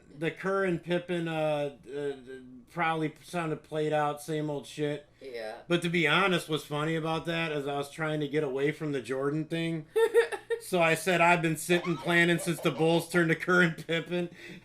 You know, in other words, when Jordan retired and they had to step in, you know. It makes for better radio. It does make for You better guys radio. gave it so- But you gotta give me something on make them so nervous they inept what they burn is pulling a cheddar for sure. It's nightclub Plaxico Burris make me laugh. And I didn't just go your cheddar Bob. I went your cheddar Bob, your Plaxico Burris in the club. You're shooting yourself in the foot with this shit. You got a completely unbiased opinion there. Because See? No, that's great. I like it. To be honest, that will honestly, you know, because I am like, you know, I take criticism well, and that's one of those things where I'm going to sit there and go, okay, was I getting a little too, you know, focusing on syllables there? Was I using references that were a little old, you know, whatever? So I actually kind of appreciate that shit. Feedback. And to be honest, it's not a verse off like an album anyway. It was a feature with a guy. But, okay, so let's see what it goes up against. Now, this might have a more interesting ending than people think. That's all I'm going to say. Women are for fucking. Men are for fighting. Who cares as long as they both bend over smiling? Yo, I get muddy like Volkswagen off-road buggy. Ladies love me, teddy bears and puppies. Poisonous insects and animals in the stash house. Looking for cash, don't put your hand in the couch. What? Frodo Baggins, escort the Komodo dragon. Repeat rapping, memorize the God solo classic. Dude, he put himself against like the shittiest fucking. Oh no, I didn't. I think that's terrible. I think that's terrible. I'm not saying it was a good verse. I'm not giving my opinion at all. No, I think the verse is fucking terrible. I have no idea who that is either. All right, what y'all got? I got a 4 on that one, man. Really? I think it's terrible. It was kind of funny. Like, I liked it because it was also talking about like different references. Google Dragons and Kimono Dragons. And then he talked about insects and the dash out. What did he say? Teddy bears and puppies. He said buggies and. Well, the first line is that women are for lovers. Men are for Something about fucking. Yeah, women are for fucking, men are for fighting. Or something like that. I'm gonna the great line. I like that. Hello. Yeah, that was cool. That line, it elicited a chuckle out of me, so definitely, man, I give it a 4. Ooh, I can't. What do you got, Cruz? I'm gonna give it I'm gonna give it a 3.5. Alrighty. Oh, that's just a fucking 1. She gave it a 1. I don't think I got no subs. I don't like that. Hey, I win. Listen, guys. Okay, I'm gonna be real with y'all. Look, I have given myself the hardest fucking competition through this thing. I had Elzai. I had fucking, I think, R.A. the Rugged Man or something. Like, this was Canibus. This was Canibus with The King Sent for Me. I can hear him saying it now. Komodo Dragon. Yeah, my man was like, Frodo Baggins, escort the Komodo Dragon. Like, I felt like he said a bunch of shit that rhymed together. Like, that was what I didn't like about it. Oh, God, the camera's about dead. Yeah. Let me plug this bad boy in. It's on one. But I got by the skin of my teeth. I don't want to be in this. Every other time that he's had a verse in it, I didn't know that it was his verse, and I kind of, I'm harder on him than anybody because I just don't like him. You usually don't know what verse I'm using. Yeah, that's true. That's definitely true. No, but guys, what's interesting about it is I truly don't want to continue to be in the thing because It just looks bad. No, not even that. I can't. Okay, so I have to choose verses every week that she doesn't know. So that means I'm usually choosing a verse out of the back of a notebook that I would never use in a fucking song. You know what I mean? Or I'm having to type out my other lyrics that are... It's just a pain in the ass. These guys, I'm just like... Oops, I almost fell. These guys, I'm just like, pulling it up on Genius and printing it. It's like... Well, a lot of times I'll still know them anyway. Because yeah, you do know them sometimes, but I try. Or a lot of times I don't. Most of the time I don't. My opinion. It wasn't bad. It was all right. You just weren't feeling it, man. It is what it is. Like, I can live with it. So we got Beanie, Meth. You definitely threw us a curveball on that one, man. I wasn't expecting you to be in the competition, but... I'm usually not. He hasn't been in it in several weeks. Because I haven't had a fucking verse to use. That's the reason.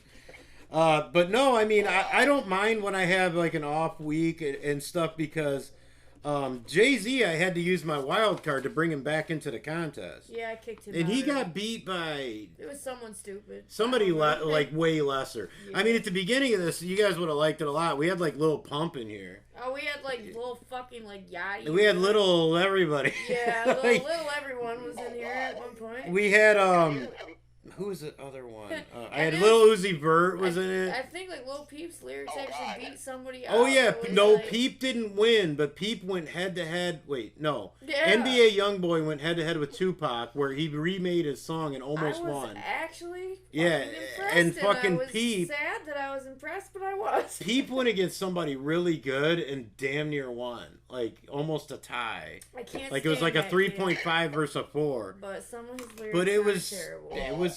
it was poetic. It was good. I hadn't heard a little. The first time I heard a Little Pump was when he was in a video for it was what is it? Real World Police was the YouTube channel I like. It was him getting arrested. Really? Oh my god. Little Pump. How did he deal with being arrested? Was he like Did he crying, or cry? did he try to act tough, or what did he do? It was something. It was he had weed on him or something with on the airplane, or he was trying to get on a plane. Oh, I heard about this. God. Okay, guys, this is going to show you how out of touch I am with current hip hop. See, I just do my 1996 thing. Which one is Lil Peep and which one's Lil Pump? Are they both white? Lil Peep is dead. I was going to ask that, like, which one's dead? Yeah, Lil Peep's dead. They're by. Yeah. Peep is white. I don't know if is Lil Pump I dead. didn't know there was a Lil Peep. Yeah, Little he's. Peep are those things you got on Easter. They are. That's what I always think of is those. I don't know the difference between those two guys. Like, I seriously don't. I just know that Lil Peep is white, he's dead, and he was like heavily addicted to Xanax. That's I thought Lil Pump was heavily addicted to I'm Xanax sure, I too. think they all are. And I thought he was dead too. I think it's a prerequisite of like having God. the name Lil in your name is that you have to do a lot of fucking Xanax, I think. I think so. Yeah, Lil Wayne started that tradition. You know. But yeah, like these guys, I'm very out of touch with them. I mean, I know I sound old saying this, but man, I just can't fuck with what they do. I just can't. God, I can't. I like the approach of doing melodic shit, but it's done poorly. Oh my God, it's terrible. Yeah, it's done Yeah, poorly it's in my terrible. opinion. So. Well, it's funny that you mentioned Lil Pump, because like I said, the first time I saw him was in a Real World Police video. And I just was like, who's this no-name fucker? And then now you tell me you actually had him in one of your flow-offs. So I'm like, Yeah. I mean, the dude's pretty big. Well, yeah, unfortunately, he has a fucking very big following, which is so sad, but it's true. What's funny is I like him more than the Migos. Wow. The Migos. Oh, I will yeah. get okay. Here's the thing, dude. I don't have it on hand. I'm ass betting here, but I will find $1 million and give it to you guys if I can play one Migos song and you can tell me which guy is which. Yeah, I don't even know like how many guys there are. There's 3, right? Think so. Yeah, because the Like 3 the Amigos. That's Yeah. what I thought. Okay. Yeah, I have no idea who you're talking about. You're not missing anything. That's great. I love hearing that. Yeah, you're not missing anything. You couldn't play anything. If you played them for me right now, I'd be like, okay, who's that? You know, I would not know who Migos. You know, I know who they are. I've heard of them, but I don't know if they're. I don't know They any first other blew songs up with either. Versace. Oh, that's them? Yeah, and they did the dab. Oh, the dab. That's it. Yeah, that's them. They do every stupid little repeat a bunch of bullshit thing Oh, yeah. that you could imagine. And dude, critics, good God, this People fucking rate them very highly. Oh. It's just so weird. oh So God, weird. the Bad and Bougie song is so terrible. Yeah. And Pitchfork Media, which I'm glad they're not reviewing me. Fuck their opinion. they said that it was like full of groundbreaking hip hop imagery and amazing. What did they say? I don't know. But Iconic flow. And dude, you listen to it, and it's the worst trash. yeah. Oh. I know they compared them to Bone at one point. Oh. I was like, That's very. Yeah, Busy Bone has a diss against them because of that. Rightfully You gotta so. listen to it. So does Crazy, but Busy's, or wait, is it Lazy? Deep Voice, dude. That's Crazy. Yeah, beef, there's a YouTuber named Gully Boy that covers those beefs. Oh, And, yeah, I've he's talking seen about him. them. who? Gully Boy. Who's that? He's on Gully YouTube. Boy. Gully Boy. Yeah, I've seen And him. he has like rap battles and rap diss tracks and all that Yeah. kind of stuff. I like watching his videos. Yeah, They're pretty cool. some of his stuff's interesting. I'm gonna check him out. I'm doing something I can't do on my own podcast, And that's, I'm taking a shit right now. Just figured I'd tell you. Hell yeah. Well, as long as Shitting on the Migos. You're not. That's great. I got a shit. I'm sorry, dude. It's much Whatever better when you works. stealth do it, man. It's so much better when they don't know. And you're just like, yeah, that's a great song. There you go. I'm masturbating. No, Oh my god, you're on camera, asshole. I'm gonna check out Gully Boy. Yeah, sorry. I forgot It's about like a that. trout. It's a brown trout, creeping out of my colon. You gotta make room for all the hops you're probably gonna be ingesting in a few minutes. We're about to be done. Yeah, probably so. Because it's Friday night. Hey, there's have Micah. Like 18 beers, like 2 loaves of bread. He's So. crying outside. Hey guys, what's the matter? We're about to be done. Anyway, as you were saying, okay. We got one last thing. One last thing. And guys, forgive me, this is the first time, well, second time we've done something with a guest calling in. You guys, like, really seriously impressed me with the Big Herc 916 interview. Because, an interview like that is so easy with surface questions. Like, oh, you went to prison. Oh, how long were you there? What did you learn? What was the worst thing you saw? Basically all the shit he covers on a daily basis. You guys hit him from a lot of angles and asked him deeper questions that really made him dig. Like, when I spoke to him, just last week, he said that, too. Like, he acknowledged the same thing I was hearing. So, I'm learning from you guys a bit, honestly. I really am. Oh, wow. Oh, wow. Thanks, man. That's cool. So he even actually, when you called him about interviewing, he said the same thing about us, that we really threw him. Yeah, he agreed with me. I said that I was impressed, with, God, there was a particular question that Cruz asked, too, and he remembered it, recited it, and talked about what he had said on the question. And it was one of those things that, it was really an obvious thing that he should be talking about, but it just felt like he hadn't been asked before. So it really went into some good sociological stuff, and it kind of opened up a question that I have for him when we speak to him regarding the hip-hop culture and all of that stuff. So, there's a really good tie-in with that. That's cool. I'm actually, you never hear from people we interview, that say, wow, man, I like that they did this, or I like that they did that. So it's kind of cool that you were able to talk to them and get that little piece of feedback, and we're just like, oh, shit, okay. Yeah, I'm not going to lie. When a dude called me, man, well, me and Maxwell had talked about it. I was actually nervous about calling him because it was weird to me that, I'm a big fan of what he does. And, and everything else that I've done, when it's MCing, producing, even promoting any of these things, I'd got to the level where not just me, but at least a handful of other people really felt like, I was pretty much better than or equal to everyone that I would bring into that fold. Whereas with this, I'm new to it, and he's helped me pass time, like driving into work and shit. And, I feel like, God, I could never match what this guy does and how much he motivates people. So it's kind of like intimidating. Like, I'm used to being on the level, even if it's just in my own mentality. In this situation, I was just like, when he called me, I was like, wow. Like, I was like, I thought it was a fucking bill collector. It comes in from an area code I don't know. I'm like, what? And he's like, yeah, can I speak to Don, please?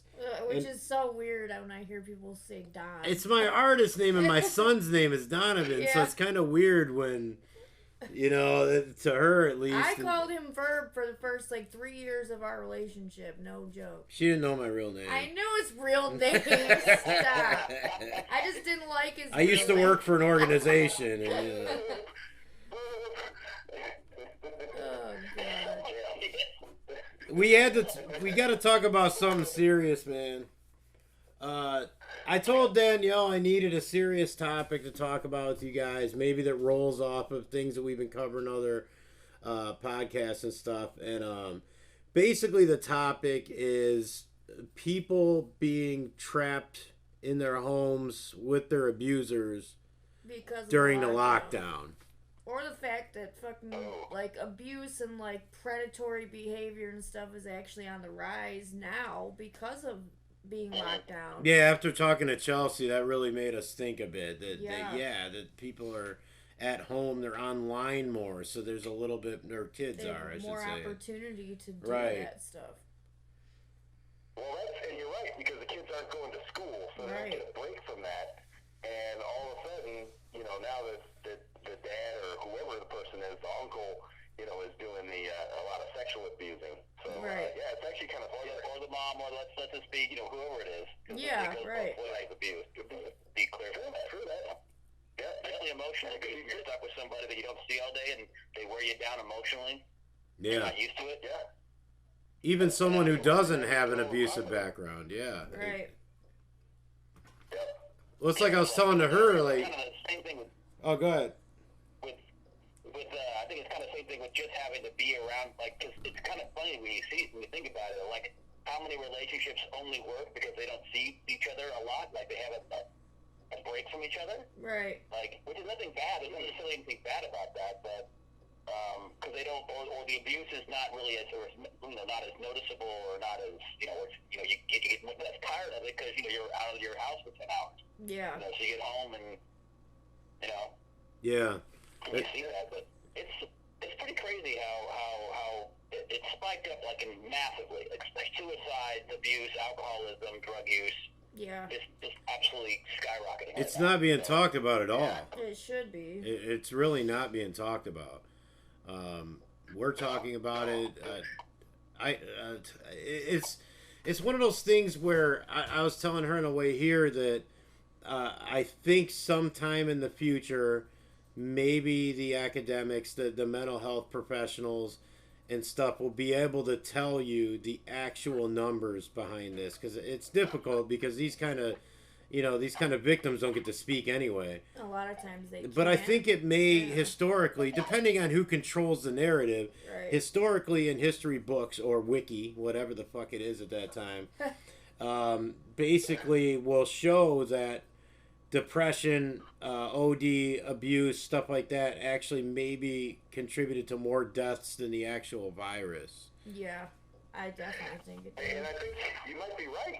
You might be right as far as and more painful deaths, more horrible deaths. Right. Because now you're getting people getting beaten. What about this trauma? I mean, it's not just that people are home together. It's that people have lost their jobs, are stressed out the fuck, they can't pay their bills, and their kids are home all day now.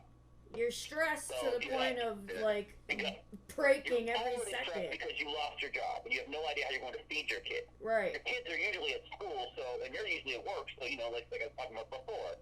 You got that scene of all the time. Then you have to try to make sure they're taken care of while you're trying to find yourself a new job or worrying about all this stuff. Yeah, and be a teacher, right. And then, and then you've got a grandparent at your house, or you're, whatever you're worried about, I mean, well, you know what? Actually, you just bring up an interesting point, cruise control, because what about somebody who has an elderly person living with them that they would normally send to adult daycare, and they get what they call respite. Oh, but God. now, all of a sudden, they've got, grandma's home with them all day. Damn, now you're like a nurse. Oh, yeah, I mean, that's... Now you're like a fucking nurse, huh? Like, that's what was happening with my parents and my grandpa. No, that's right, my shit. grandpa had severe dementia, which he just passed away from, that and other problems that he had, physical problems that he had.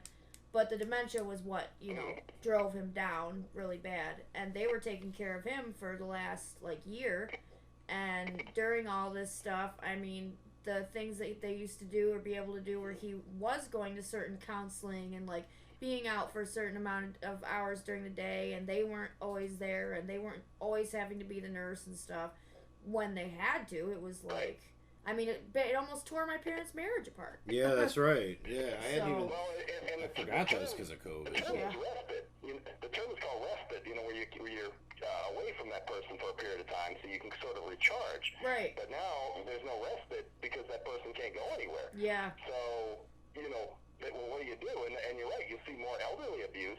Yeah. Where people lose their temper with a family member, and, who knows what the hell they wind up doing. Right. Yeah, and the one thing that we were talking about on the way back, something I brought up was, and I mean, it's pretty basic, but when you think about it, the abuse of the kids, not necessarily talking about sexual abuse, but I guess it could apply too, but the abuse of the kids a lot of times comes from feelings of ineptitude and low self-esteem on the parents' part. Like, that's kind of where a lot of it stemmed from. Now, you take the job away from that parent, their ability to provide their career that's kind of their self-identity. Well, what's going to happen then? How's their self-esteem going to react then? They're unraveling. They might start drinking. Yeah, they're going to fucking unravel. And now they used to go to the bar and, like, the kid, I could picture the kid saying, my dad didn't fuck with me today because he went to the bar after work, got drunk, came home, passed out. Now, dad's just sitting there drinking, looking at you. Yeah. Like, how does it, you know what I mean? Right. And behaving, as he's drunk, gets drunker. It's more, hey, son, why are you such a fucking idiot? Right. Right. So, that's what about a parent who's home all day and they're homeschooling their kids?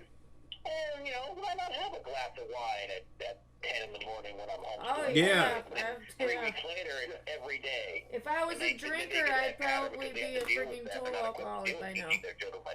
Yeah. I just think that it's like you guys said, it's tearing relationships and stuff apart, where a lot of the damage might not even be deaths or anything, but we're talking about, more than half of people already get divorced. Maybe that number goes to 70%. Maybe families are more divided than ever. Mm-hmm. I think that society is going to change in a very negative way. Yeah. Because of this, I think it's irreparable. It is irreparable because just look at all the damage that we've had to families just from the drug epidemic. I mean, we're already dealing with that so heavily. Now we're dealing with that more, and throw on all this other shit. It is irreparable. What do you do? It'll change how people are. Kind of like what you guys said on a previous podcast, that trying to combat one problem, in the process you wind up with multiple problems. Right. And that's so true. That's what's happening here. Yeah. Well, unforeseen things, because the trauma doesn't go away. If No. You're exposed to something that you're not used to for months and months on end, and this whole thing is just like I said before, is just even since we talked to you last in June, I thought it was much longer than that, because every freaking month seems so long. It does. It really does. It's been 9 of them too. Yeah, total. yeah. And you got to remember that, and Chelsey brought this up when it comes to sexual abuse, but I'm pretty sure it's true with physical abuse too. Well, and emotional abuse. People who are abused have a much higher percentage chance of being abusers. So now you're creating a whole generation of abusers. Right. That may not have crossed that line before. And some of those people, too, that are the abusers right now, that are then, creating new abusers, they may have been already going to some kind of personal therapy, and now they're not, because they're at home and they have to do fucking telemedicine, and it's not the same. Right. So they're, either giving up on going to therapy, or they're, getting half-assed therapy sessions over the fucking phone. So it's like, I went through that. In your own home, if you're not comfortable in your home, you can't feel comfortable discussing shit with somebody like a therapist if you're in the place that's causing the discomfort. Yeah. That's a good point. In the same room you get beaten in, Yeah, exactly. You Wow. don't want to talk there. It's a really good point. Yeah. What about all of the kids that were made because of lockdown who maybe shouldn't have been made by those parents? Right. For the record, ours was made before it. Yeah, she was. Absolutely. Yeah. Yep. Parents, maybe not well, parents, but maybe not even parents who are even together. Maybe they're right. Exactly. You're hooking up with someone during quarantine to pass the time. Right. And then it's That's what I'm saying. Oh, it's my quarantine boo, and now we got a fucking baby. Yeah, now you got a baby. And what? Yeah. A kid we can't take care of. Exactly. Neither one of you have a job. On top of, like you guys said, that was a very true statement. You're combating one problem and causing a bunch of other ones in the process. So, and these are problems that are going to continue, maybe 20 years from now. Like they'll you guys continue were with or saying earlier, without a the abuse, virus. the abuser becomes, or the abusee becomes the abuser, Yeah, I mean, my issue, I probably sound insensitive when I say this, but we kind of know the maximum damage that COVID can do for the most part. We've had it around long enough. We understand what, chain of viruses it comes from, all that good stuff. What I'm saying is that it's a short term. When it comes to a large impact, it's a short term thing. We're talking a couple of years for this thing to kind of get to where it's just another sickness you get every year. You can get vaccinated. So yeah, you're talking about a large number of people. But this other thing we're talking about is so large that it can't even be quantified. Yeah. In other words, you're talking about, 20 years worth of fucking damage, like economically, as far as abuse goes, no fucking addiction. Vaccination that's gonna fix that. Right, exactly. Good. That's exactly how to say it, baby. Like, versus 2 someone. years of the people dying, but it's nothing. I don't want to say it's not big, but you know what I'm saying. Yeah, There's a calculated risk to everything. There's a risk to everything we do as a human being. Yeah. And absolutely. We have to man up and woman up and adult up and go, you know what? We need to live our lives, grit our teeth, take it in the face, and then get through it. Because right now, we're not doing that. We're causing a lot more problems, and it's convenient. We're losing, millions of businesses that are closing. Right. The fact that the big corporations, the big boxes, Amazon profits up 100 and some %, but all the small businesses are closed. Just all this stuff. And even like another thing, if you think about it, like what about the single person or the person who's an extremely extrovert person and needs to go out every night? Yeah. Because that's the way they kept themselves sane. Right, yeah. And now they can't do that. Now they don't know who the fuck they are. Yeah, they've lost their identity. Yeah. I mean, I think they like it that everyone's losing their identity. Right. It makes it a lot easier to mold people that way. You want to, sorry about that. You want to promote your small business too, whenever you can. Now, I find it, that it's kind of a necessity. And this is why, I used to go to the bar every weekend kind of thing, but now it's almost like I really should go to the bar to support. Right, yeah, people that wouldn't would go. Now you're going to develop an alcohol dependence just for trying to support your local bar. I'm just going to go hang out just to support it so it doesn't close. Shit. Right. How is the lockdown where you guys are? What's that? How is it? Yeah, like what level are you at? If California is up here and Michigan's... I'm sorry. No, I was just saying, if California's like a 10, Michigan's like a 7. Yeah. Fucking, I don't know, Iowa's a 0. Where are you guys at? If you say 10 being the worst, I would say Nevada. We're probably at I'd say maybe about a 7, just because there is, they're pushing for you to stay home and telework when you can and all this other shit. And businesses have to be at 25% occupancy. I don't follow any of that shit. I just do what I normally do. So, you do have to make a reservation if you want to go to a restaurant, though. So that's one new thing. But, thank God we can still kind of do some of the things we used to. Wait, you can dine in? You guys can dine in right now? Yeah, you can dine in. Yeah, you can dine in. As a matter of fact, I was with somebody, with a coworker last Tuesday night, and we had to call ahead. We had to, make a reservation. Right. But it was fine. We just went in and you sat down, you took your mask off, and ate and drank, and then when we left, we put our mask back on. Yeah. So right now, we're getting off pretty easy, I think. Now cruise control's in Oregon, so I don't know, it may be different where you're at, man. Well, Oregon's kind of like about the same. We're at like a weird capacity, like we're at a pause for 2 weeks, or they were doing some kind of evaluation. Now, our governor is kind of like doing, like we're shutting down more stuff in certain ways. Mainly the restaurants are still open, but only certain restaurants. Here's the story I got for you. I'm doing a show tomorrow. I'm in a group called Earthly Music. We do improv musical comedy. Oh yeah, I've checked it out. Yeah. Yeah, so stream every other Saturday, earthlymusic.com. Sorry, my only plug there. No, I was going to have you guys plug everything anyway.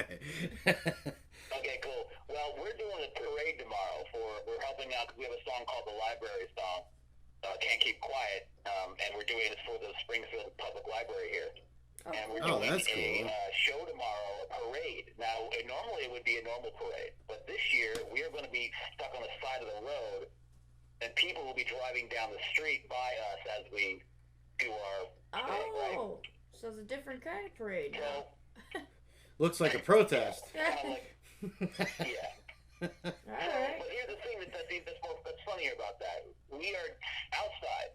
It's outside. We're on the side of the street. You know, we're in reindeer costumes because, you know, we're crazy, but we're goofy. We're doing like a theme.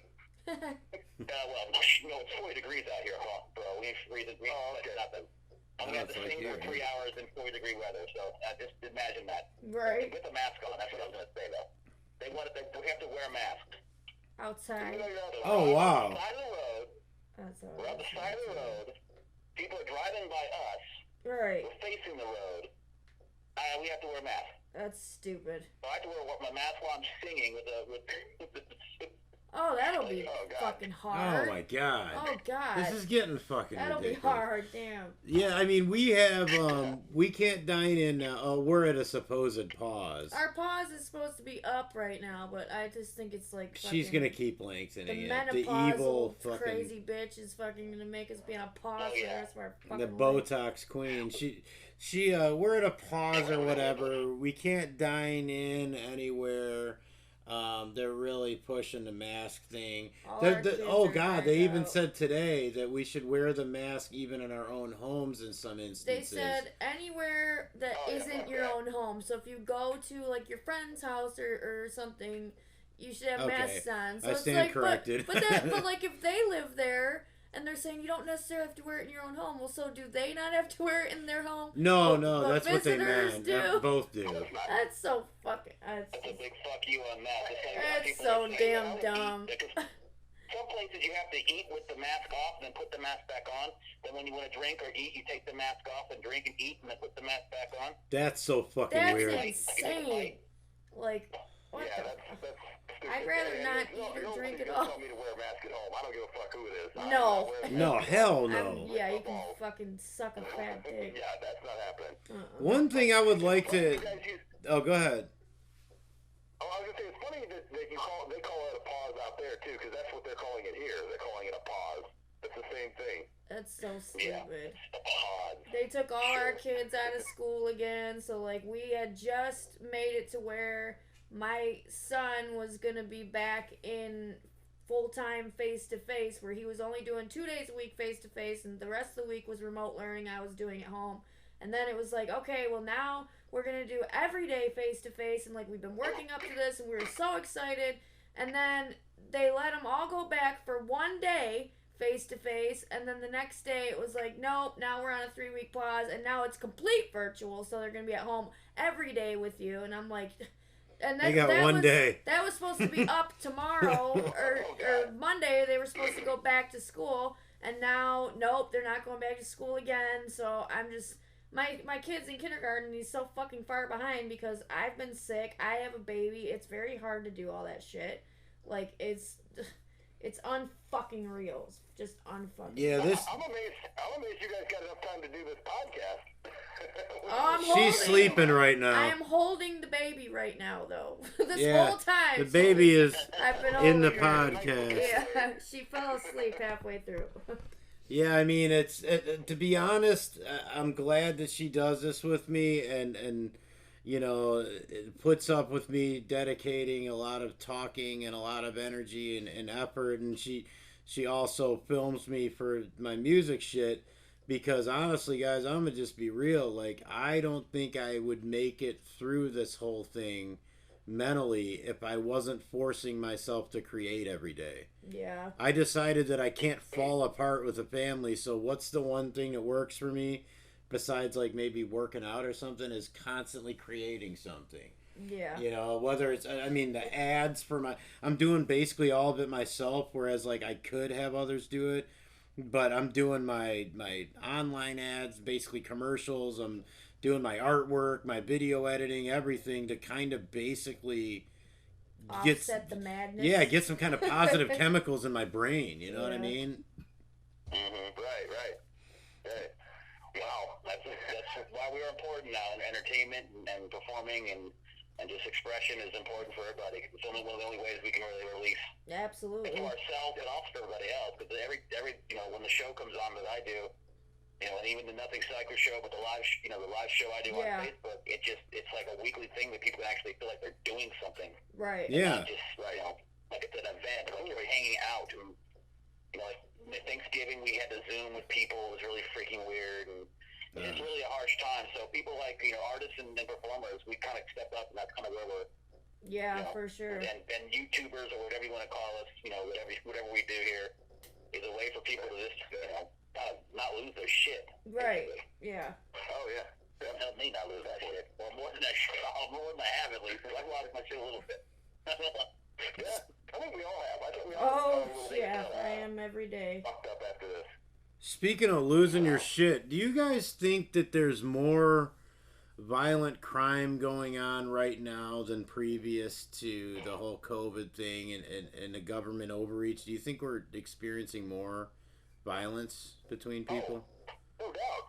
Yeah. No doubt. Because now there's shit definitely illegal. Yeah, there's I mean, fuck, you got people shooting police in the face and breaking into businesses and doing all kinds of wild shit. Well, I mean, besides the riots, though. I mean, just your regular, everyday, robbery. There's more like strong arm robbery of like little old ladies at fucking Kroger. And I say that because it just happened at our Kroger yesterday. I don't think I told you that, did I? Yeah, at our Kroger. I saw some kind of headline about it on Facebook. I mean, just like little things like that are going on more and more right now because everyone's so. Fucking I just wonder, on is edge. it going on more and it's like underreported? Is what I'm asking, I guess. Yeah. I can see that because when people wear masks, it's just like the internet. When you hide behind the internet, you can do and say more. Exactly. Yeah. People are more aggressive and confrontational, I think. Yeah. Yeah. Oh, it gives you balls. Well, it's because you're breathing in carbon dioxide, man. So mentally, you're fucked up. Right. Mentally, you're not right. You just did a balloon. Is basically what it's like. It's like doing a balloon slowly. Yeah. Smiling, really. You can't tell someone's facial expression. Right. No. You know what that is, guys? You're walking around with a constant whippet going on. Yeah. Right. So basically, it's like the whole Detroit rave scene I used to work for. The half of them are like fucking brain dead. They're loving this then. They're just like, well, we're just good. And what's interesting, like, I think, okay, like, let's say because of lockdown, because of people not being in public as much, let's say that let's say the crime rate's the same, violent crime. Now, if people are interacting 50% of what they were before, that means that if our crime rate's the same, it's doubled. Yeah. Like, relatively. In other words, if people are dealing with each other half as much, but they're committing the same amount of crime, that means people are double violent, is what I'm saying, I guess. Yeah. Mm-hmm. And that's scary. We're already a violent country. Yeah. Extremely, actually. Oh yeah, well now you got the factor too. People are losing jobs. They're getting desperate. Yeah, people are pissed. They're doing crazier shit. So dude, people are falling off the edge. I think it's getting worse, crime wise, in my opinion.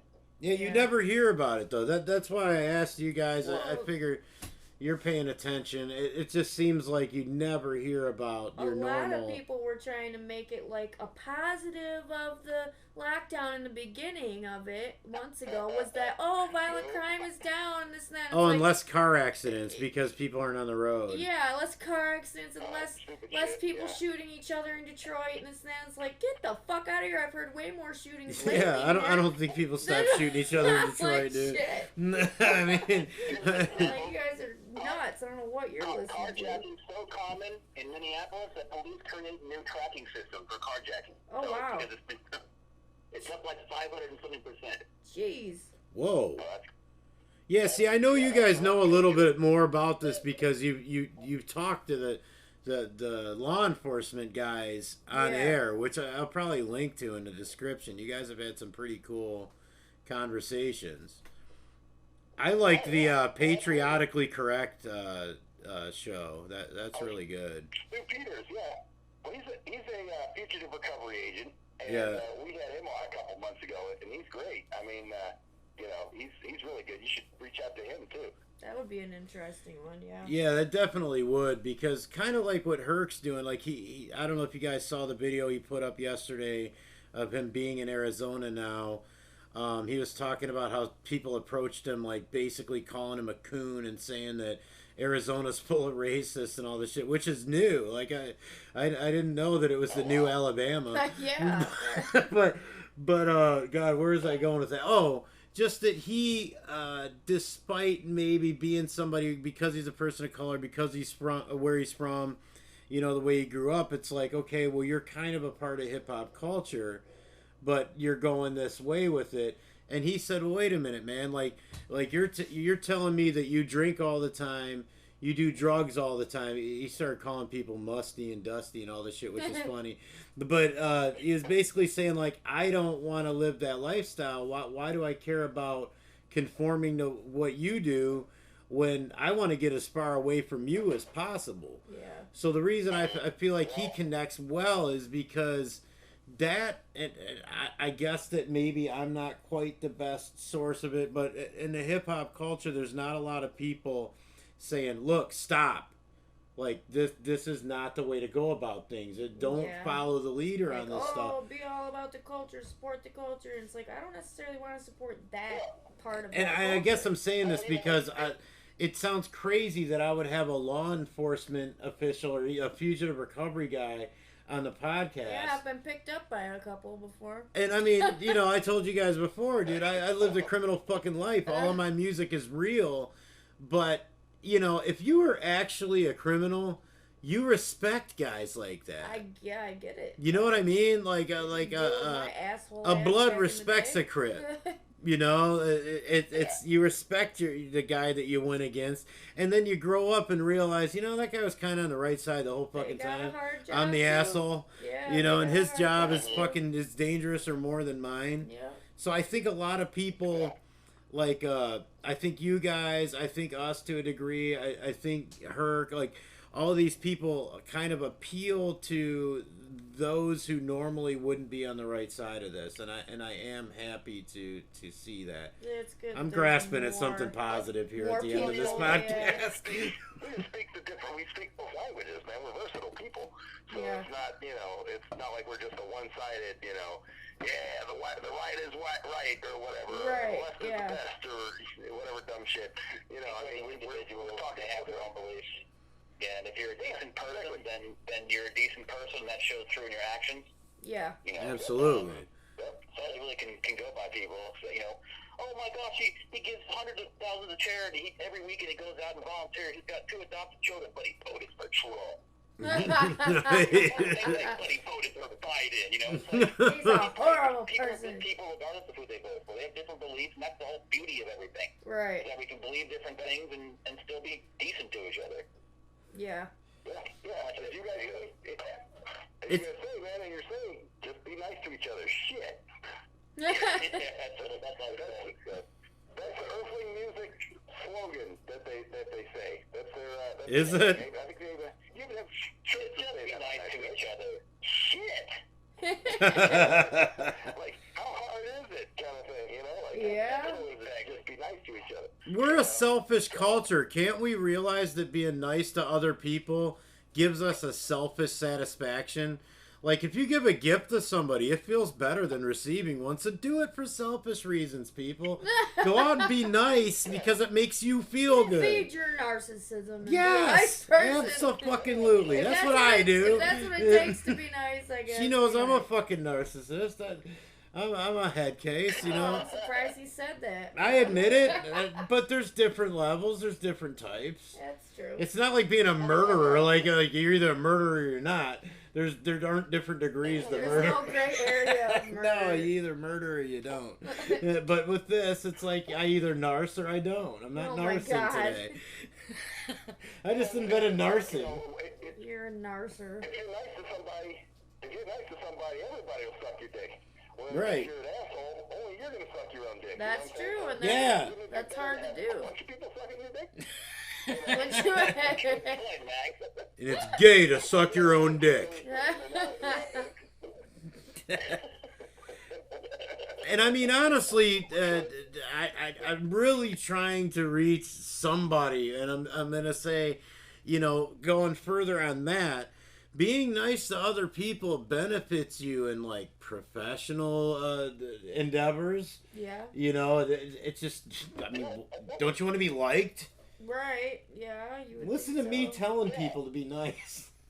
Well, It's I mean, funny. It's comical. You're nicer than I am. I don't know if that's true. You are, and you're. Oh, I mutter a lot behind that mask. I He's just don't say nicer it. than I am. He's a dick to me, but he's nicer than I am to people. I just have good. I try to have a He decent... makes it seem like he's being nicer when actually, in fact, he's a fucking dickhead. But he's making it seem like he's nicer, so that works. So I'm like a politician, I guess. He's running for office. Well, you know. I just feel like you're supposed to carry yourself a certain way in public. And I'm in sales at work, so it's like I just have good manners. Like my boss says, like, you're so good on the phone with people, and I'm thinking to myself, like, dude, that was excruciating. Yeah, he's messaging me the whole time, like, I fucking this hate stupid this fucking bitch. Oh yeah. We've all. Oh yeah. Have you talk under your breath, or you talk in your head all the time? Oh yeah. I've been there. I mean, you know, you write a song about it, you let it go. Yeah. What the? If you guys don't mind saying, what do you do at your regular jobs? I'm just curious. You don't have to be specific. Just like, what do you know? Well, what I do outreach actually for a program. So right now I can't do any, in-person outreach, but it's all done over Zoom or the phone or through the mail or email or stuff like that. But yeah, I promote awareness about our program.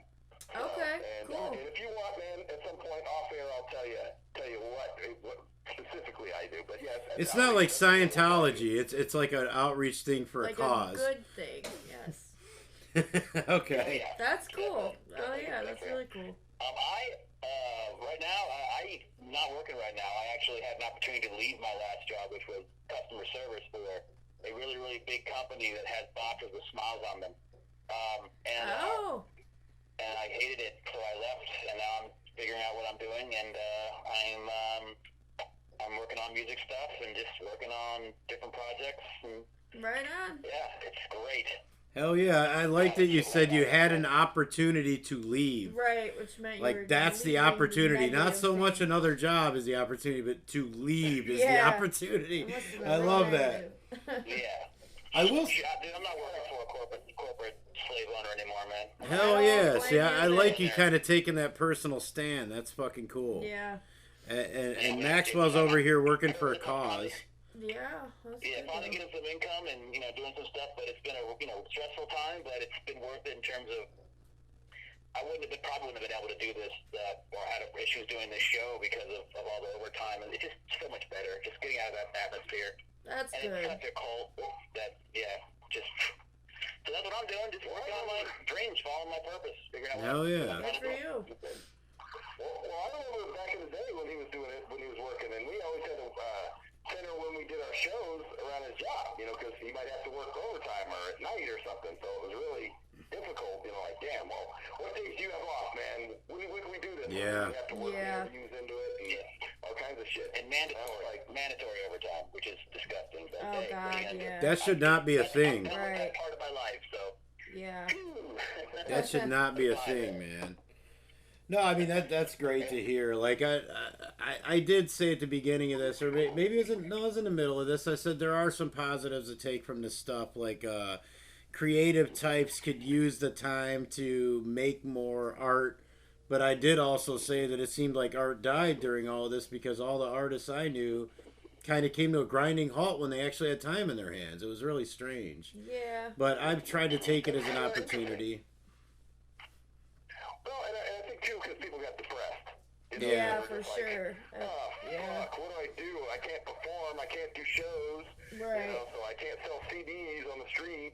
It is depressing. So that's kind of where that came from. It's weird. People don't want to admit they're depressed over this, and I think it's because of like the media and stuff. Like when you ask people, even if they're online behind a computer or a phone, they'll say things like, "No, I mean I'm fine. I can order stuff online. I can work remotely." They name all these positives, but it just feels disingenuous because in any other situation, they would name the positives and some negatives. Like, they're just not being honest to themselves, it feels like. No, that's why I call it the pretendemic, because they're pretending. You know, they're pretending that things are good when really they aren't. Oh, I get what you're saying. I thought pretendemic meant like, you know, the whole thing was, you know, imagination, like the illness was. But you mean people are pretending as a result. Well, it kind of started that way, honestly, because I thought it was all bullshit. You know, I was one of those guys that was like, no, I was a corona denier, as it were.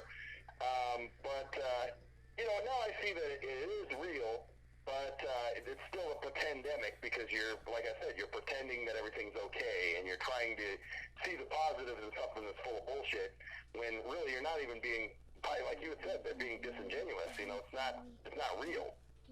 Damn. That's crazy. That's like a whole fucking, the entire population being self-brainwashed. Yeah. That's really odd. Oh, half of it is. I mean, the media can't be trusted. You can't trust any of the mainstream media, because they, you know, they're all in the pocket of big corporations. They're all owned by those corporations. So, of course, they're going to love all this shit. Yeah. They're going to eat it all up. Good God, I just realized that the capitalistic system I love is kind of at the root of all this. Wow. Yeah. Oh, there's an epiphany for me right there. But still, no socialism, kids. None. None of that. None of that shit. None of that. I got a Serbian friend you can talk to about that. You know. But yeah, I guess we should get the baby to bed, or I'll ramble all fucking night, because you guys, I'm putting off going to work tomorrow. I just want to sit here and create and hope somebody pays me for it someday. Well, man, right. Soul for sale. This has been fun, man. We definitely appreciate the opportunity to come on your guys' show, man. You know, we're absolutely come on our shit. You know, so no doubt. Really cool. Thank you for having us on. It's been fun. The lyric stuff was great. Absolutely, you guys gave some amazing input. Yeah, I mean, honestly, refreshing, because I'm like kind of burnt out on doing it. So like a lot of nights I won't like even say a whole lot. She just gives a number. She's like, yeah, 3. I'm not going, well, we got one structure of the third line of the fourth stanza. Danielle was like, I feel like fucking shit today, and I'm just like, oh, good.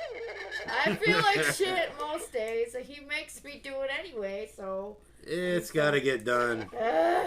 I promise the people, you know what I mean? I'm tired and worn out, and I just... I'm like John Gotti. I'm like, I got to please my public. Yeah. I have my public. Get out here now, woman. Yeah. Get in this van. It's cold. We're doing it anyway. Oh. Hey, she's toughed it out, like when she had the Rona and when she had no voice. Oh my God, I couldn't even talk. I really couldn't. She talk. toughed it out, so I was like, give it to her. So it's a 4 on that. Sounded like one of the, you know, the Marge's sisters on The Simpsons. Yeah, it sounded like I've been smoking Selma 20 packs of cigarettes for like my whole life, every day. Yeah, the two sisters. I know you're talking about. Like, yeah, give me a pack of Luckies. I was holding my finger in my throat hole during that, you know, like I had one of them fucking things. I do have a random joke before I have you guys give your plugs. This is something I saw on my timeline today, so, you know, I'll praise the old school Facebook that was full of just stupid fucking jokes and memes and cats. But, okay, so yeah, I got thrown out of a flat earth group today because I kind of asked if anybody went over the edge with all this social distancing. Oh, I saw who posted that too. I think I said it wrong. You know, delivery is fucked up. Oh, God.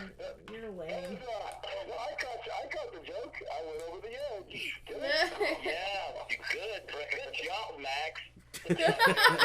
Got the joke. Isn't that good? I knew that you got good job. It got under your dome. That's good. Yeah. So you guys got plugs to give? Yeah,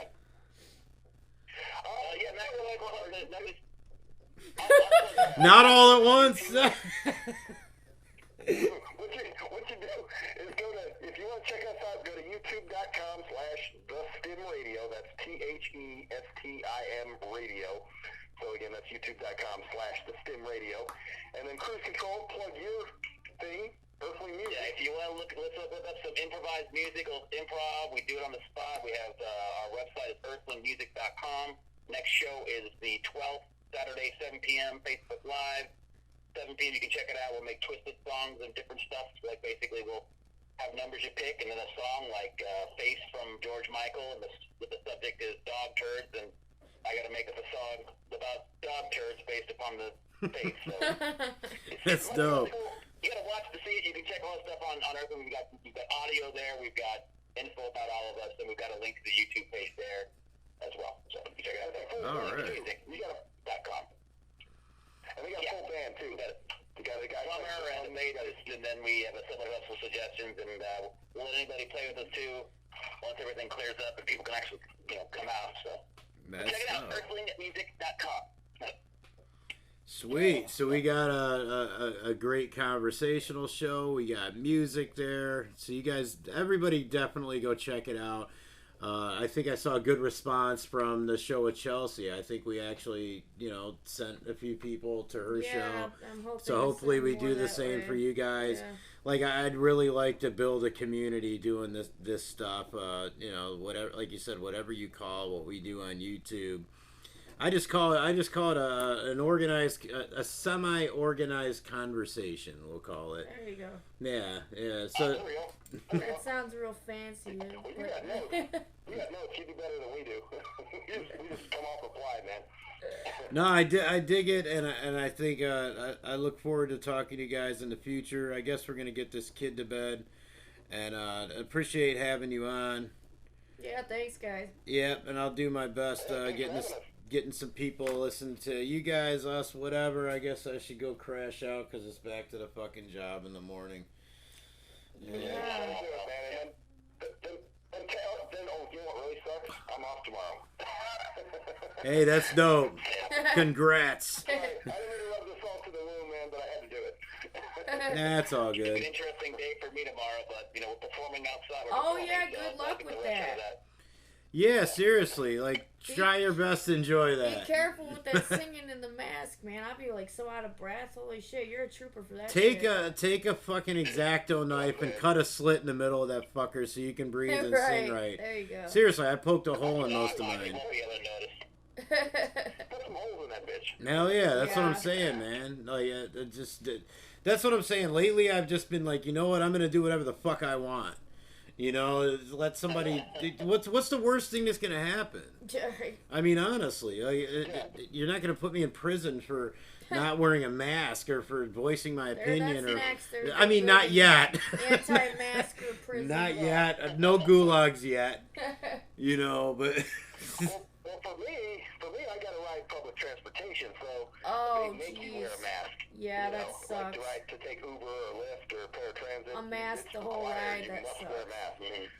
Nothing stopping you from muttering "fuck this mask" over and over and over again, making a song out of "fuck this mask." Fuck this. You should go buy one of those "fuck the mask," "fuck this mask" neck gaiters from Stu's website. Actually, there's one that says, what is it, like "my governor's an idiot" or something like that. Yeah, a couple of ones I've seen that are custom here because people are super fuck our governor. I'm in sales. Unfortunately, it's kind of like if it's frowned upon at work. So what I might do is buy the one with the sheep on it. Yeah, you're talking and about let people start that conversation because I could just be like, oh, like sheep. Just start walking around and going bad people. I won't go that far. Well, the fuck this mask one is good if I'm going to the bar, but I can't be wearing that in mixed company. Right, yeah. Like that. It's a little much, I guess. Yeah. I don't know, man. People need to go more punk rock with this. Seriously, hip-hop's let us down and become corporate. Give it a little time. Give it a little G.G. Allen flavor. No, fuck no, not quite that far. But I mean... Oh, there we go. I forgot he knows him. Yeah, Nate. I forgot he knows Nate. Oh, yeah. Nate's talked to him, I'm sure, at fucking length about G.G. Allen. Oh, Lord. What up, Nate? I know you're listening. Assalamu alaikum, Nate. Assalamu alaikum, salikum salam, salika salami, whatever the fuck.